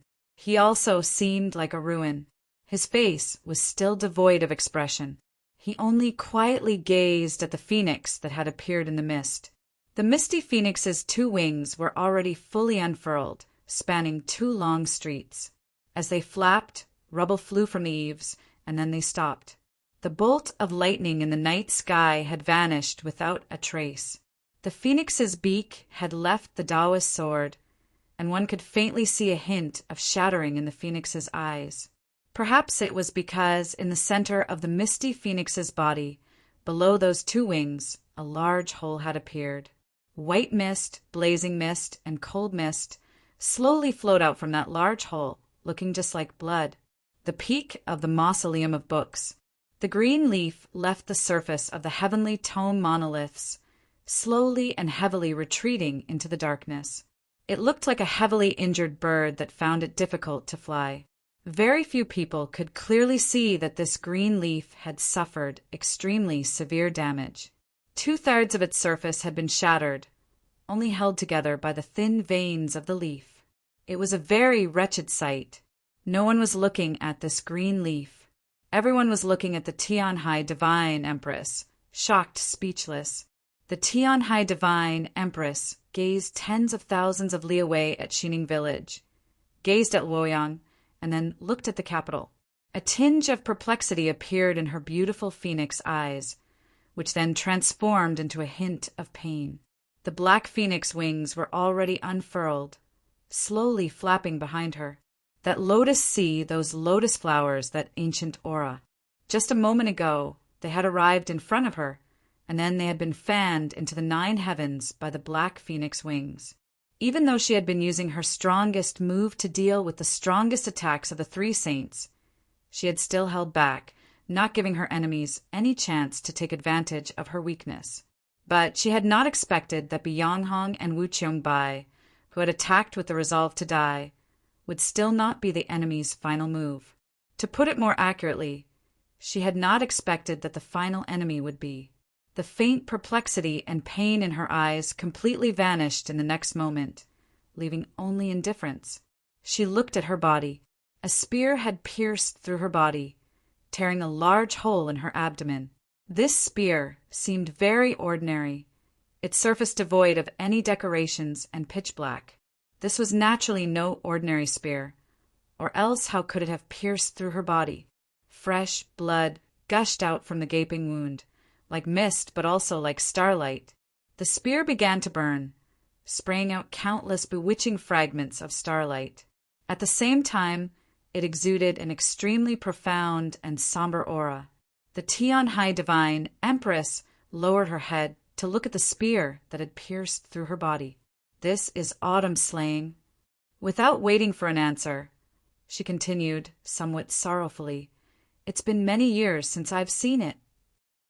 Whether it was the Tian-Hai divine Empress at the peak of the Mausoleum of Books, or everyone at the base of the mausoleum, they all knew that this spear was the frost god spear of the tier of legendary weapons.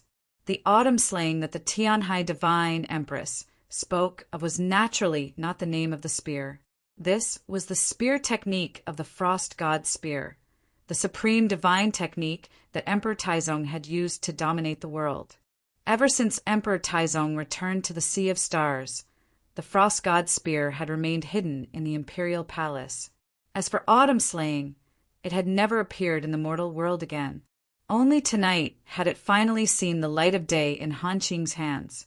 As it turned out, this spear that was bound to life and death did not go to the depths of the Lotus Sea, nor to the green leaves, and certainly not to the old monastery in the ancient capital. It was still that old temple tens of thousands of li away. The spear had gone to the peak of the Mausoleum of Books, to kill the Tian-Hai.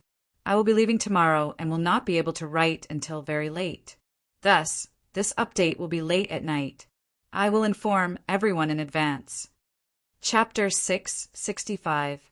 Blood gushed out of the Tian-Hai divine Empress's abdomen, flowing along the spear and falling to the ground. Encountering the wind, it transformed into a golden flame.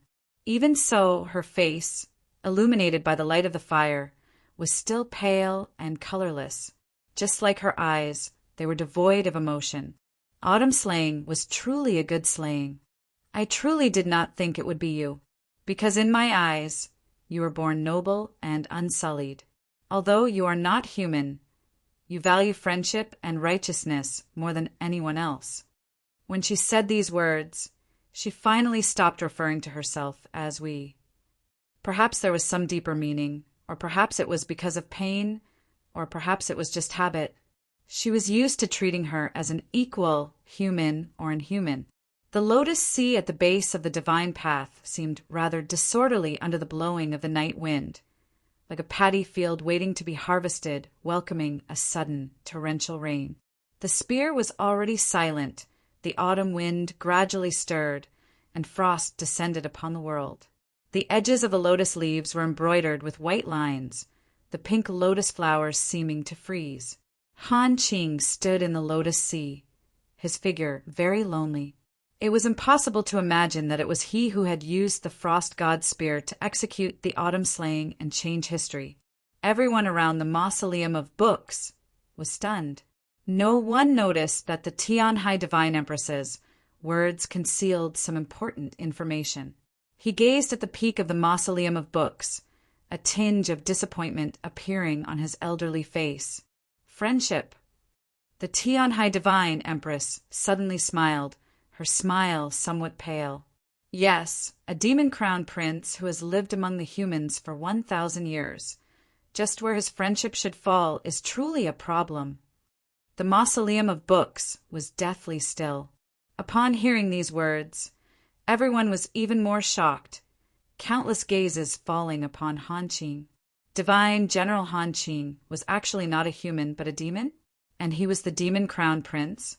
A demon-crowned prince would actually risk his life for the great Zhou, bravely serving as the vanguard in the war against the demons, eventually becoming the continent's #1 divine general.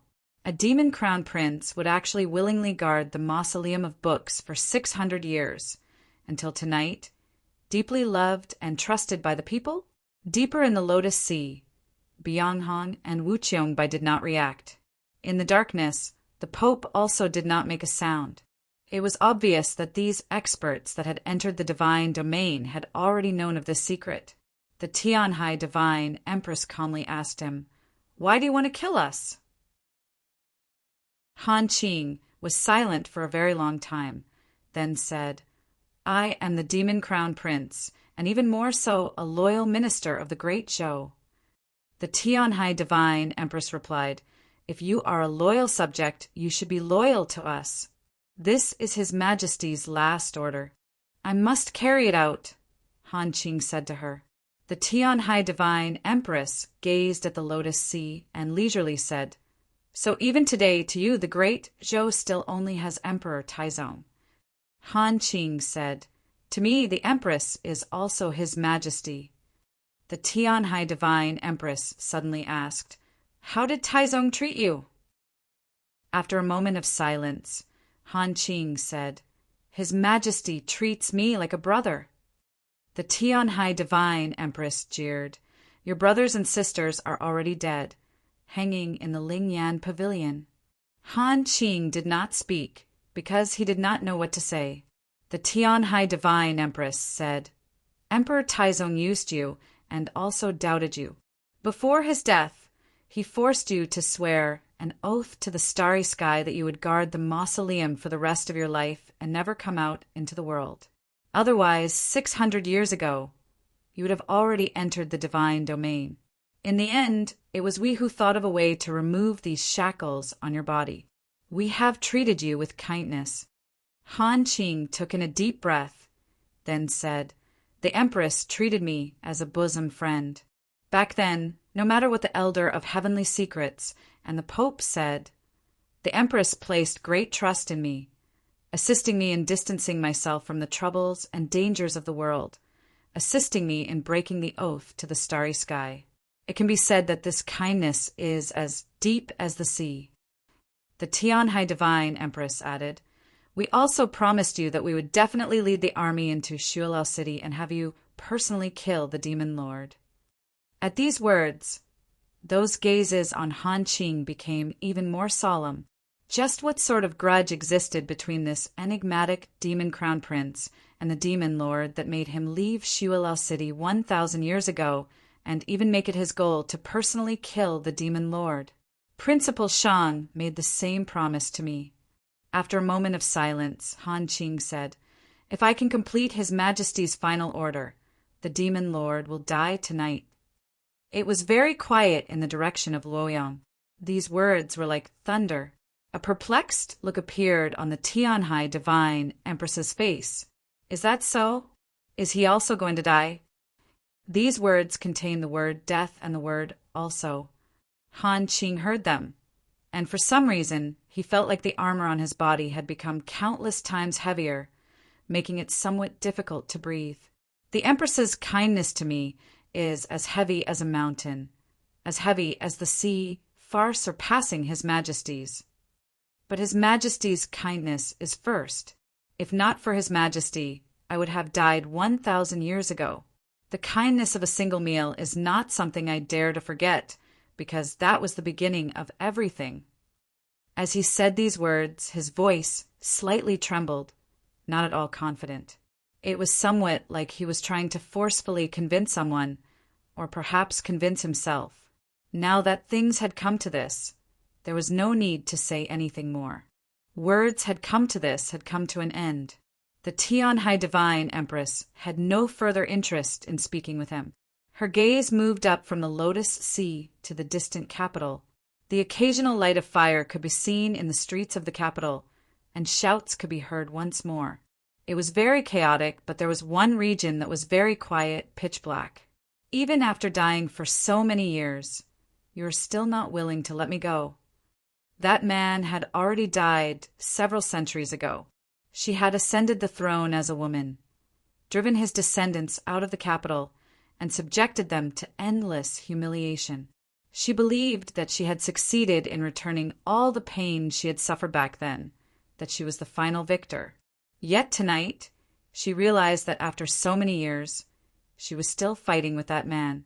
That place was the great Zhou Imperial Palace, the Orthodox Academy, and the 100 Her Garden.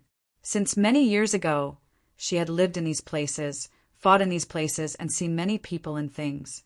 Only now did she understand that nothing had truly changed. Now you should be able to die, right? In front of the Taoist temple in Luoyang, Taoist Ji gazed at the gradually fading misty phoenix, clearly somewhat exhausted. Please leave in a good manner. By the stream in Xining village, a monk gazed at the gradually fading soul, his expression somewhat sorrowful. I'm sorry. In the darkness of the capital, the Pope gazed at her on the peak of the Mausoleum of Books, his elderly face brimming with sorrow. The Tianhai divine Empress gazed at the world, slightly arching her brows. She was in some pain. The frost god's spear had pierced through her abdomen. Her body, soul, and Tao had all simultaneously suffered irreparable injuries. She could sense that the time to leave had come. This was something that could not be resisted, just like her blood burning into smoke and then returning to the blue sky. A ruthless, callous, powerful, and furious phoenix cry resounded from the peak of the Mausoleum of Books and then swiftly spread to the entire continent. Her black hair madly danced behind her, her phoenix wings tearing through the night sky. She gripped the spear and pulled it out of her abdomen. Just by looking at this scene, one could imagine the pain, but her expression did not change. Even her arched brows fell back down. Chapter 666. Inch by inch, the spear was pulled out of the Tianhai divine Empress's abdomen, like a bamboo shoot sprouting from the mud of a forest after a rain. Yet what it carried was not beads of water, but blood. The phoenix blood soaked the spear, soaked her hand, and fell on the stone floor of the mountain, burning fiercely like sacred flames. In the light of the fire, her figure was particularly clear, her madly dancing black hair and phoenix wings making them seem extremely gloomy and gloomy. A ruthless, furious, almost crazed phoenix cry spread from the peak of the Mausoleum of Books to the rest of the world. In an instant, it enveloped the entire capital. Many cultivators of lower cultivation were knocked unconscious, and some people who were even closer even exploded, transforming into blossoms of blood. The spear was finally completely pulled out and grasped in the Tianhai divine Empress's hand. Her entire body was covered in blood as she stood on the peak of the Mausoleum of Books, tottering. The night sky was cloudless for tens of thousands of li, yet a few drops of rain suddenly began to descend, landing on her peerlessly beautiful face. It seemed like she would collapse in the next moment, but in the end she did not collapse. With a crack, a bolt of lightning descended, illuminating the peak of the Mausoleum of Books and driving away the raindrops, allowing everyone to see the scene on the peak. Descending with the lightning was the spear. The frost god's spear landed on the peak of the Mausoleum of Books, still firmly gripped in her left hand. The mausoleum fiercely trembled for a moment. She waved her right hand, raising the heavenly tome monolith and smashing it into the darkness in front of the Mausoleum of Books. The darkness seemed empty, but the reflecting monolith flew through the air, actually smashing open a path in the night sky and arriving in front of the ruins of the southern part of the city several li away. The green leaf on the heavenly tome monolith shattered with it, scattering into countless threads that began to coil around the Pope. The Pope extended his hand, once more picking up the green leaf from the night sky and placing it in front of him. Noiselessly, and with a flash of clear light, the reflecting monolith vanished, returning to its place in the Mausoleum of Books. The green leaf had also truly disappeared, and there were only 3 leaves left in the pot. The Tianhai divine Empress's body, Tao, and soul had all been heavily injured. Her last sliver of life no longer existed, on the verge of vanishing into the sea of stars. This was a matter that everyone had already confirmed, but they also confirmed that as the descendant of Emperor Taizong, the true ruler of the continent, a mighty figure whose traces could never be erased from the history of the human race, the divine empress would definitely not quietly die. This was not in accordance with her personality. Nobody knew what kind of crazy move she would make before she left the world and returned to the Sea of Stars, and what things she would destroy together with her. The Tianhai Divine Empress stood at the summit, looking down on the world, her expression indifferent and her body covered in blood. She was like a god and also a devil. The entire world began to fear in advance. The lotus sea rippled and the lotuses bloomed, surrounding Wu Qiongbai. After doing this, Bianhong pushed his heavily injured body to stand in front of Mao Qiyu. Mu Jiushi had long since disappeared. Those elders of the noble clans and sects once more concealed themselves in the darkness, simply not daring to meet the Tianhai Divine Empress's gaze. Everyone waited for the final moment to arrive, but they also understood that the Divine Empress's final strike before her death would probably be left for those truly powerful figures and not for themselves.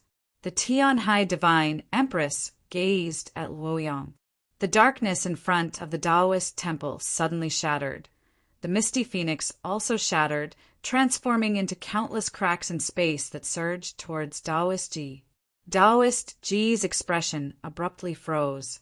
Several strange and incomprehensible syllables burst forth from his lips.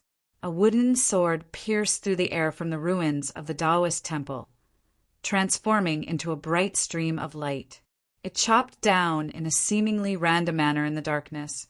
At the same time, his figure turned incorporeal, fleeing even further into the distance.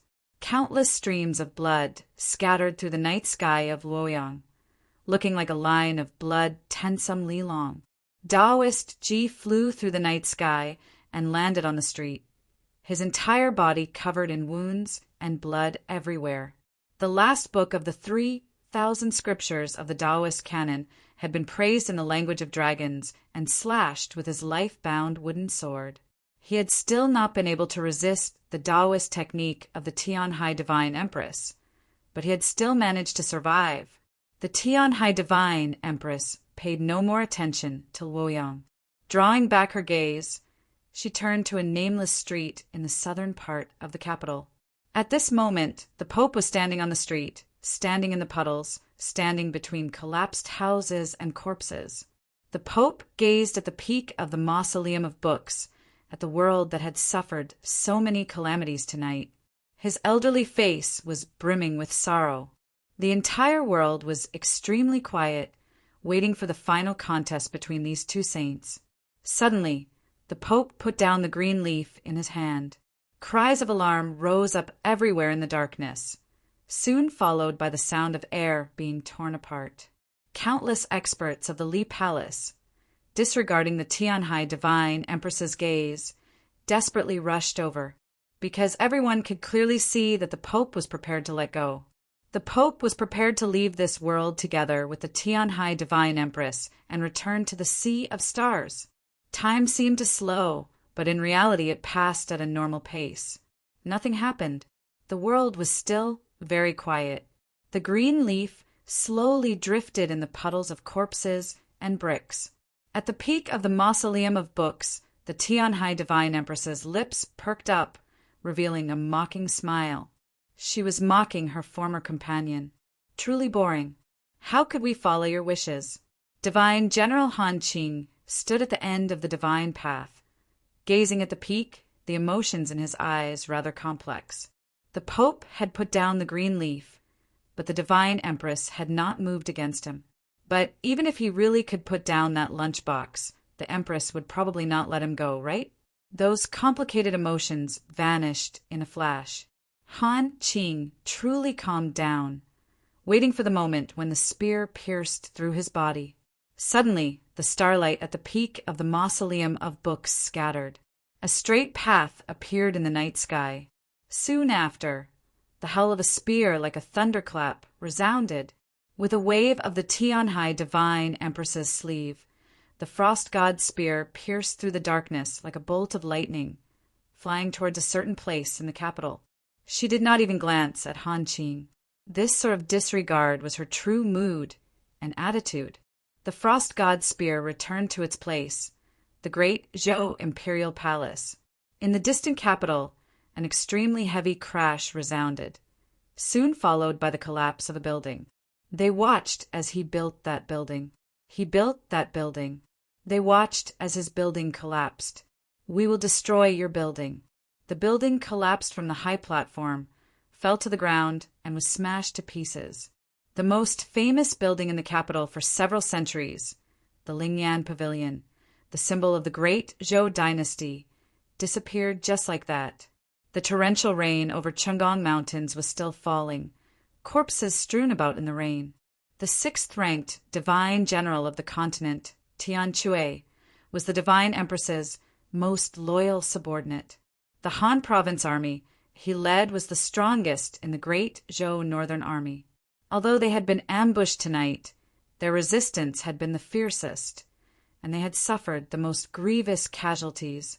The principal of Star Caesar Academy, Chen Guansong, gazed at the wide-eyed corpse of divine General Tian Chui, his face somewhat pale, a hint of apology appearing in his eyes.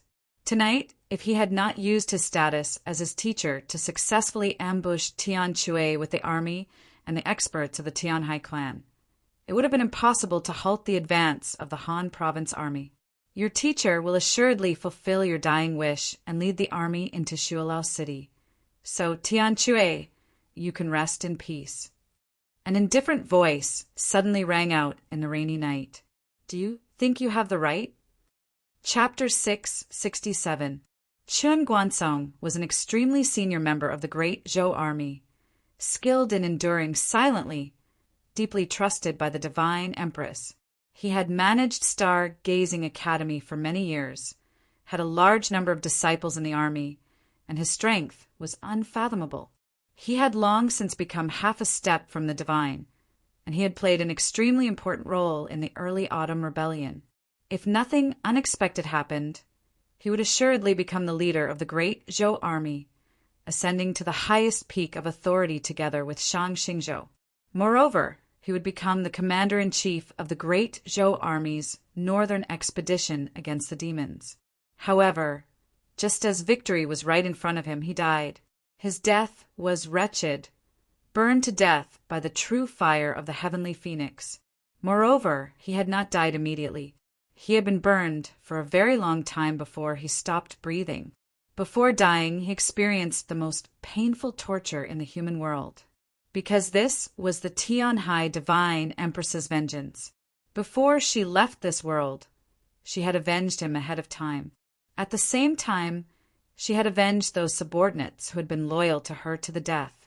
With a wave of her sleeve, she transformed divine General Tian Chui's corpse into flames, bestowing upon him the glory of returning to the sea of stars with her. Then she went 10,000 li away, once more shrouding the starry sky. Stepping on the stream, she slapped a palm at the monk. Countless specks of starlight fell along with her palm. They were not heavy, but they were incomparably profound and impossible to dodge. The monk turned his palm up to meet it. The thick fog behind the stream held over from the solitary mountain and gathered with the palm. When the two palms met, the monk understood her intentions and asked, "Not even a seed?" "We have our own legacy," the Tianhai divine empress replied. The monk believed that she was speaking of Su Yurong. In truth, it was not, or perhaps it was more than that. My lady is truly an extraordinary person. The monk looked at the Tianhai divine empress and spoke, his eyes beginning to bleed. This was the first time he had expressed reverence towards the Tianhai divine empress. Then his body suddenly vanished into nothingness, transforming into countless fragments of light that vanished along the cloud grave. In another world, countless li away, in that jade-like desert, there was an enormous sacrificial altar. The monk sat cross-legged on the sacrificial altar. Several 100,000 believers knelt in the desert around the sacrificial altar, raising their hands and waving them at the sky. They were incomparably devout, intoxicated, crazed. Suddenly, a spiritual force from a foreign continent enveloped the entire world and crushed down on the ground. The monk opened his eyes. His pupils were pitch black, and 2 streams of blood flowed down from the corners of his eyes. Then his entire body began to bleed. More than 10 priests around the altar exploded and died. The believers cried out in fear and began to cry. Countless people died, and the desert was dyed red. In the final moments of her life, the Tianhai Divine Empress did not, as many people imagined, transform the last of her life into the most berserk strength to kill those people she did not like. The Pope put down the green leaf. She did not move. Han Qing gave up resisting. She did not make a move. The manner of the Tianhai clan was quiet. She did not make a move. She destroyed the pavilion of ascending mist with her spear, burned Chen Guansong to death with a flick of her sleeve, and then burned the last of her life to defeat that monk, because that monk came from the Sacred Light continent. Only many years ago, when the people of this world began to interact with the other races of the Sacred Light continent, did they understand what the Divine Empress's defeat of that monk's projection from the Sacred Light continent signified on that early autumn night, and how much time she had bought for the people of this world. The Tianhai Divine Empress was naturally not a good person in the normal sense of the word, much less a sage. The reason she had made this choice at the final moment was that she had been preparing to do this for the past few years. Although this world had already betrayed her, she still stubbornly believed that this was her world. This is our world. Since it is our world, it is only right that us protect it. Any hand that dares to stretch out towards our world will be cut off. This was what she thought, this was what she did, and it was what she had done. It was done. It was done. The Tianhai Divine Empress returned to the peak of the Mausoleum of Books. After seeing her own world, she finally had the leisure to glance at the people at her side. Chun Chongsheng was at her side. Since a very long time ago, Chun Chongsheng, forgotten by the entire world, had always been at her side. Perhaps it was because they were both in the same boat, but she had not forgotten that he had always been at her side. From the moment Divine General Han Qing had thrown the Frost God's spear and ambushed her, to that conversation, to her final tour of her world, only a very short period of time had passed. Moreover, Chun Chongsheng's body was rather stiff, so he had maintained his previous posture. His left knee was slightly bent, his left hand gripping the sheath of the vault sheath, his right hand gripping the hilt of the stainless sword. No one paid attention to this sight. At the very beginning, when the Frost God's spear had arrived at the peak of the Mausoleum of Books, he had assumed this posture.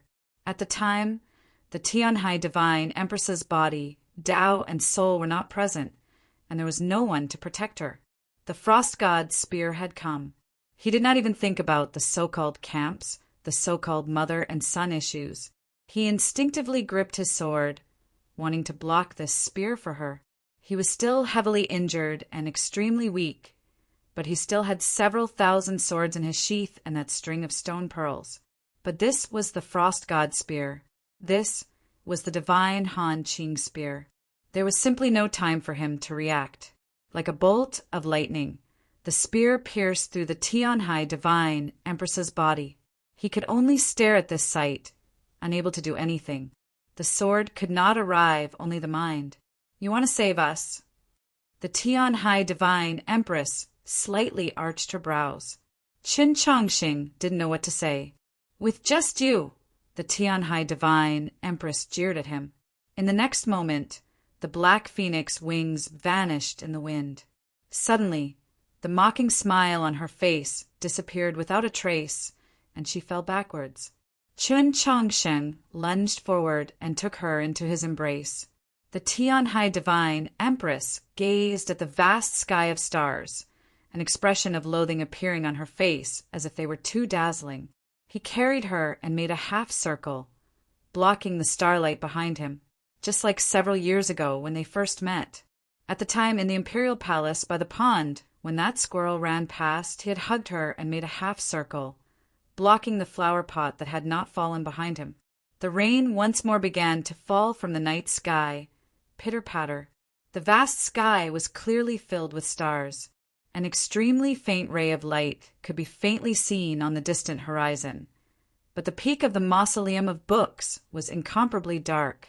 The long night was finally about to pass, and dawn was about to arrive. Qin Chongsheng could sense the qi below the mausoleum of books and knew that his master had already arrived. "I'll take you away," he said to her. "Where can you take us? The Garden of Zhou?" She jeered at him. Only now did Qin Chongsheng realize that the Empress had known everything this entire time. "We definitely won't go to that damned place that can't see the sun." The Tianhai divine Empress gazed at that wisp of morning light in the east and indifferently said, "This place is pretty good." Chapter 668. Before dawn it was the darkest. When people said this phrase, they often wanted to express that as long as they could get through this darkest period, they would be able to welcome the clear and beautiful light of dawn. This was the principle of hope always existing. However, when dawn truly arrived, what did it have to do with that darkest period? Time was life. Once it was gone, it could not be turned back. There had never been a connection between the light of others and one's own darkness. "I've always thought that I was the sun." The Tianhai divine Empress gazed at the extremely faint light in the east, at the rising sun that still could not leap over the horizon. "I want to illuminate the world. All who oppose me will inevitably be burned to death by the sunlight, unable to hide." Her words, or rather her thoughts, were as powerful and domineering as always, yet she wasn't standing on the dew platform or the edge of the divine path, looking down at her own world from above. She was currently lying in Qin Chongsheng's embrace, just like a normal woman, slightly light and powerless. Qin Chongsheng felt it the clearest. Upon hearing these words, he inexplicably felt sad. How can it be possible to kill everyone? Yesterday in the imperial palace, Su Yurong had once expressed a similar opinion. At the time, the divine empress's answer had been very simple and unyielding, but now she did not give this answer. This was because many things that had happened during this long night had proven her theory wrong. She was quiet for a while, then said, "Yes, it's impossible to kill everyone." These words were very light and without much taste, but when Qin Chongsheng heard them, he felt very sorrowful and extremely sour. He wanted to say something to comfort her on the verge of death, but he didn't know what to say. Suddenly, he heard a sound from the forest by the divine path. He held the Tianhai divine empress and looked over, his right hand once more gripping the hilt of his sword, his expression very vigilant. The forest at the peak of the mausoleum of books was extremely dense, covered in thorny shrubs. There had never been a path, and after being drenched by the torrential rain, it had become even more muddy and difficult to traverse. Coupled with the fact that there had always been a seal, who could have come here? The shrubs were flattened, mud flew, and urine crawled out. In the middle of the night, he had been arduously climbing through the mausoleum of books. His hands and body were covered in wounds, blood mixed with mud, and he looked extremely dismal. Upon arriving at the peak of the mausoleum of books, the first thing Yurin saw was Qin Chongsheng holding a beautiful woman. He didn't know why, but he felt that the woman was very dangerous. He opened his mouth, and his face was full of anxiety. He shouted and rushed over, wanting to pull Qin Chongsheng away and protect him behind him. However, when he limped in front of Qin Chongsheng, he stopped, because he felt that the beautiful woman was somewhat familiar. She was also pale and covered in blood like him. She looked very pitiful. Yu Ren's medical skills were brilliant, and his heart was benevolent. In his 2 years in Xining village and traveling the world, he would often treat those poor people who did not have the money to treat their illnesses. After confirming that his junior brother was fine, he subconsciously wanted to treat the woman, but in the next moment he realized that there was no hope for this woman. What was going on? What exactly happened? When Yu Ren crawled out of the shrubbery, his body covered in blood, Qin Chongsheng was very shocked because he had not expected that his senior brother had always been in the mausoleum of books. Then he was very moved because he knew that his senior brother had assuredly heard his voice and came to save him. Then he felt very guilty. For some reason, he just felt very guilty. The Tianhai divine empress gazed at the crippled and blind young Taoist, slightly raising her brows, perhaps out of joy, shock, or some other emotion. "This is your senior brother." "Yes." Chen Chongqing turned to Yurin and said, "Senior, this is your mother." Yurin froze, looking at the beautiful woman in Chen Chongqing's arms. He opened his mouth, but he didn't know what to say. Perhaps it was because he had never been able to say anything. The Tianhai Divine Empress looked at Chen Chongqing and asked, "Then just who are you?" "I don't know." Chen Chongqing was a little perplexed. "I originally believed myself to be Sir's son, but it turns out that I am not." The Tianhai Divine Empress asked, "Is it very shameful to be my son?" Chen Chongqing thought this over, then replied, "If I can be Sir's son, it should be a very proud matter, right?" "One is dull, one is foolish, truly." The Tianhai Divine Empress glanced at Chen Chongqing, then at Yurin. Finally, she glanced at the night sky, which was still radiating with endless radiance, and said, "But we still have 2 sons." When she said these words, her mood was very calm and indifferent, but it was also intensely mocking. In short, it was extremely complicated. After saying that, she didn't say anything else. After looking at Chen Chongqing, Yurin, and the starry sky, she looked at nothing else like this world. She closed her eyes. Chen Chongqing sensed that the woman in his arms was no longer breathing, sensed that her soul had left. His face became abnormally pale, as if he had also lost his soul. After some time, he finally struggled to turn his head and look at Yurin. "She is the Divine Empress. Senior, your birth mother." In his entire life, he had never spoken with such difficulty, his words coming off and on. As soon as he finished speaking, he began to cry. He hugged the Tianhai Divine Empress's body and wept. "Senior, I'm sorry. I also don't know what's going on." Yurin also began to cry. He incessantly made gestures with his hands, also expressing his apologies. Chen Chongqing incessantly cried, incessantly saying sorry.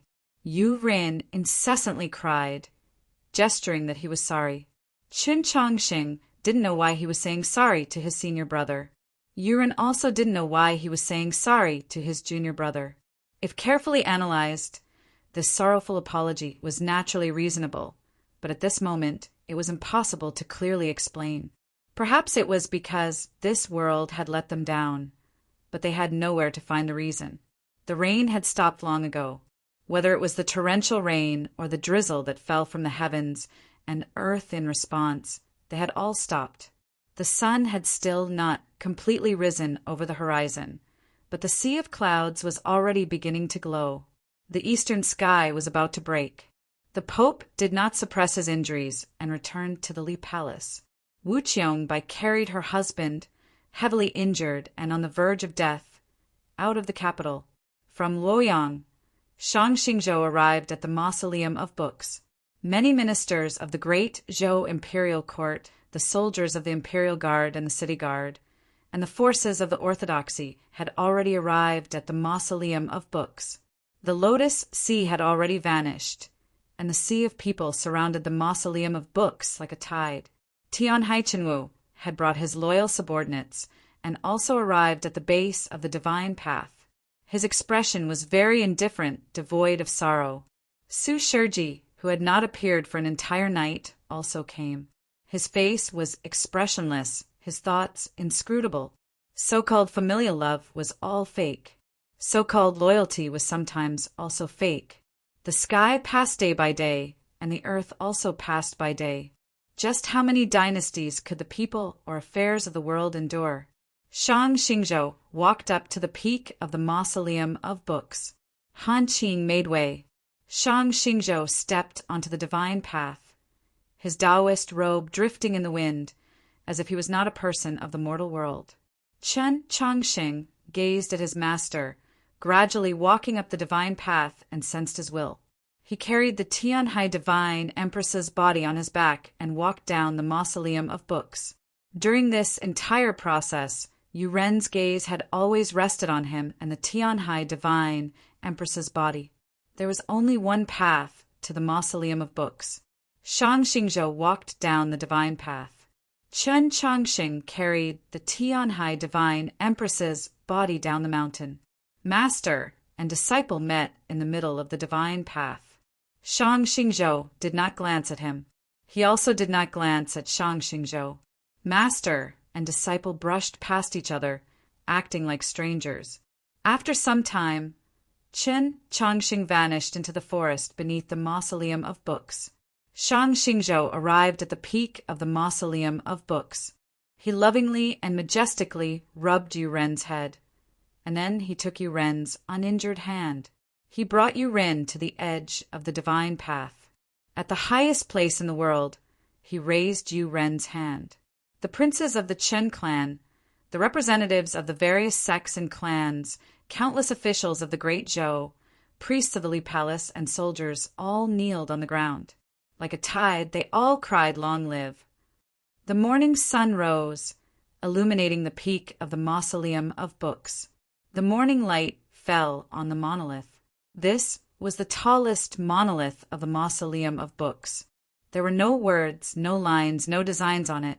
As it turned out, there was nothing at all. Volume 4. Dawn Ends in the Eastern Sky. Chapter 669. 3 days later, the capital had regained its calm. The Yulin royal guards were heavily guarded outside the imperial palace. Their expressions were as cold and resolute as usual. Only the most attentive people could see the tiredness and a tinge of bewilderment in the eyes of those officers and soldiers. The city gate guards were under strict orders to constantly patrol the markets and arrest many thieves who wanted to take advantage of the chaos to rebel. There was no problem with public security. The populace once again busied themselves with their livelihoods. In their free time, they no longer enjoyed discussing political affairs in the tea houses or secretly cursing the demon empress for harming the country. Instead, they returned home early and locked the doors to their courtyards, treating the storm outside as having nothing to do with them. The people of the capital had seen far too many things and heard far too many stories. Let alone the events of the 100 Herb Garden, just 20 years ago, when the capital was embroiled in the bloody incident of the Orthodox Academy. Many people had personally witnessed an even bloodier sight. Whether it was a coup or rebellion, a purge of the emperor's side, or a return to the throne, they had long since experienced it. These matters had nothing to do with them. They could just silently wait for the initial storm to dissipate. The weather of the last few days was also exceptionally good. The clear autumn air was refreshing, the sun was high in the sky, and the leaves were drifting down. It was like nothing had happened in the last few days. Yet there were few pedestrians on the streets. The quiet capital was not quiet, only deathly stillness, because in the end, many things had happened. On the morning of the Tianhai Empress's death, a young Taoist, accompanied by the former Orthodox Academy Shang Xingzhou, the Qin clan's prince, and countless ministers, entered the imperial palace from the Mausoleum of Books. Then, in the imperial court, he once more received the obeisance of the ministers and formally ascended to the throne. It was rumored that this was Crown Prince Zhaoming who had escaped the palace. The first thing the new monarch did upon ascending to the throne was issue an edict. The edict had many words and was very complex. Not even the officials of the Bureau of Rights could remember all the details, but even the stupidest and most boorish person could make out a few basic meanings from the words of the edict. Everything the Tianhai Divine Empress had done in the last few years had been wrong. The people she had punished were all innocent. And then there were rewards, so naturally there were punishments. The rewards were all official positions of the imperial court. In any case, those officials loyal to the Tianhai Divine Empress were all imprisoned, as well as the glory of divine generals. In any case, those divine generals loyal to the Tianhai Divine Empress were either dead, heavily injured, or betrayed. As for punishment, it was even simpler, just the word kill. It was said that autumn wind and autumn rain were murderous. These few days had been a cold autumn. There was no bleak wind or miserable rain, but many people had been killed. After killing all those who needed to be killed and those who needed to be killed, many people cast their gazes in one direction. Logically speaking, Everyone's gazes should be on the Imperial Palace or the Li Palace, but they just had to look in that direction, with completely different moods. That was the Orthodox Academy. Very few people knew that on that early morning, Chen Chongqing had carried the Tianhai Divine Empress's body back to the Orthodox Academy. From that moment on, the gate of the Orthodox Academy was never opened again. Not even the fruits and vegetables that Clear Lake Restaurant had braved the risk to deliver were delivered in. This was because the gate had never been opened, and also because the Orthodox Academy had already been surrounded. 2,000 black-armored cavalry had surrounded the Orthodox Academy so tightly that not even a drop of water could trickle through. 100 Flowers Lane and the 100 Herb Garden were filled with cultivators. Only a very small number of people knew that the first thing the new sovereign did upon ascending to the throne was not to issue that edict to the world, but to issue a decree ordering that the Orthodox Academy be guarded, forbidding anyone from entering or leaving, and that violators would be executed without mercy. Somewhat subtly, the people responsible for guarding the Orthodox Academy were Tianhai Xingxue and the Prince of He County. The Prince of He County was the Prince of Xiang's younger brother from the same mother, and they had always had a close relationship. In the past, he had even killed an official sent to him by the Imperial Palace for the Prince of Xiang's sake. Tianhai Xingxue was the most outstanding descendant of the Tianhai clan's younger generation. He had an old grudge with the Orthodox Academy, but it seemed to have been resolved. Crucially, why had the Imperial Palace sent the two of them to handle this matter together? The Tianhai Empress was already dead, so how could the complicated relationship between the Qin clan and the Tianhai clan continue? Those who knew the inside story maintained their silence. They gazed at the Orthodox Academy with very complicated gazes, because the Tianhai Divine Empress's body was within. Those who did not know the inside story spiritedly discussed this matter in their own estates, their gazes towards the Orthodox Academy brimming with ridicule, sympathy, or perhaps delight in its misfortune. That night, 3 days ago, had truly been very long. It began with Chen Chongqing leaving the Orthodox Academy and beating Zhou Tong half to death in that crabapple tree courtyard in the alley of the Northern Military Department. Afterwards, he was sent back to the Orthodox Academy by the Orthodoxy, and then brought to the peak of the Mausoleum of Books by the Divine Empress, just when everyone believed that the Divine Empress would kill him. For some reason, the Empress released him. Finally, all the experts of the world gathered in the capital, and finally, the Divine Empress's soul returned to the Sea of Stars. In the span of a single night, so many world-shaking events had occurred. It was naturally easy for people to forget the details of these relatively unimportant events, but the entire world would never forget Shang Xingzhou's words. Chen Chongqing was not crowned Prince Xiaoming. He was not the Divine Empress's son. He was only a guise used to protect His Majesty, only bait used to weaken the Divine Empress. Now that the Divine Empress was dead and His Majesty had succeeded in ascending to the imperial throne, what use did he have? Without his background and identity, what use was there even if Chen Chongqing's talent in cultivation? Anyone could admit that he had displayed an extremely rare ability and courage in killing Zhou Tong. But if nothing unexpected happened, Lord Zhou Tong, who had played the most crucial role in this rebellion, would assuredly play an even more important role in the new structure of the imperial court. At that time, what would he do? Those powerful figures thought of the black-armored heavy cavalry surrounding the Orthodox Academy and believed that in a little while a new and precise decree would descend. Chen Chongqing would lose everything he once possessed: the principal of the Orthodox Academy, the successor to the Pope. Everything was just a river of stars in the Luo River. In the end, it was not real. As he gazed at the tightly shut gate of the Orthodox Academy, he thought of the mocking smile on his father's lips over the last 2 nights, thought of Tianhai Yur's clansmen taking pleasure in his misfortune. 2 unnatural blushes appeared on Tianhai Xingxue's pale face. He said, "The matter has just ended, and you want to throw him away? Are you really using him like a rag?" The prince of He County knew that he was speaking of Qin Chongqing and jeered. I don't even know where this bastard came from. Just because his luck was good, he was able to pick the venerable Principal Shang to be His Majesty's substitute. After entering the capital, he stirred up so much trouble, but a chess piece is still a chess piece. Does he really want to continue holding onto those things that he has no right to hold on to?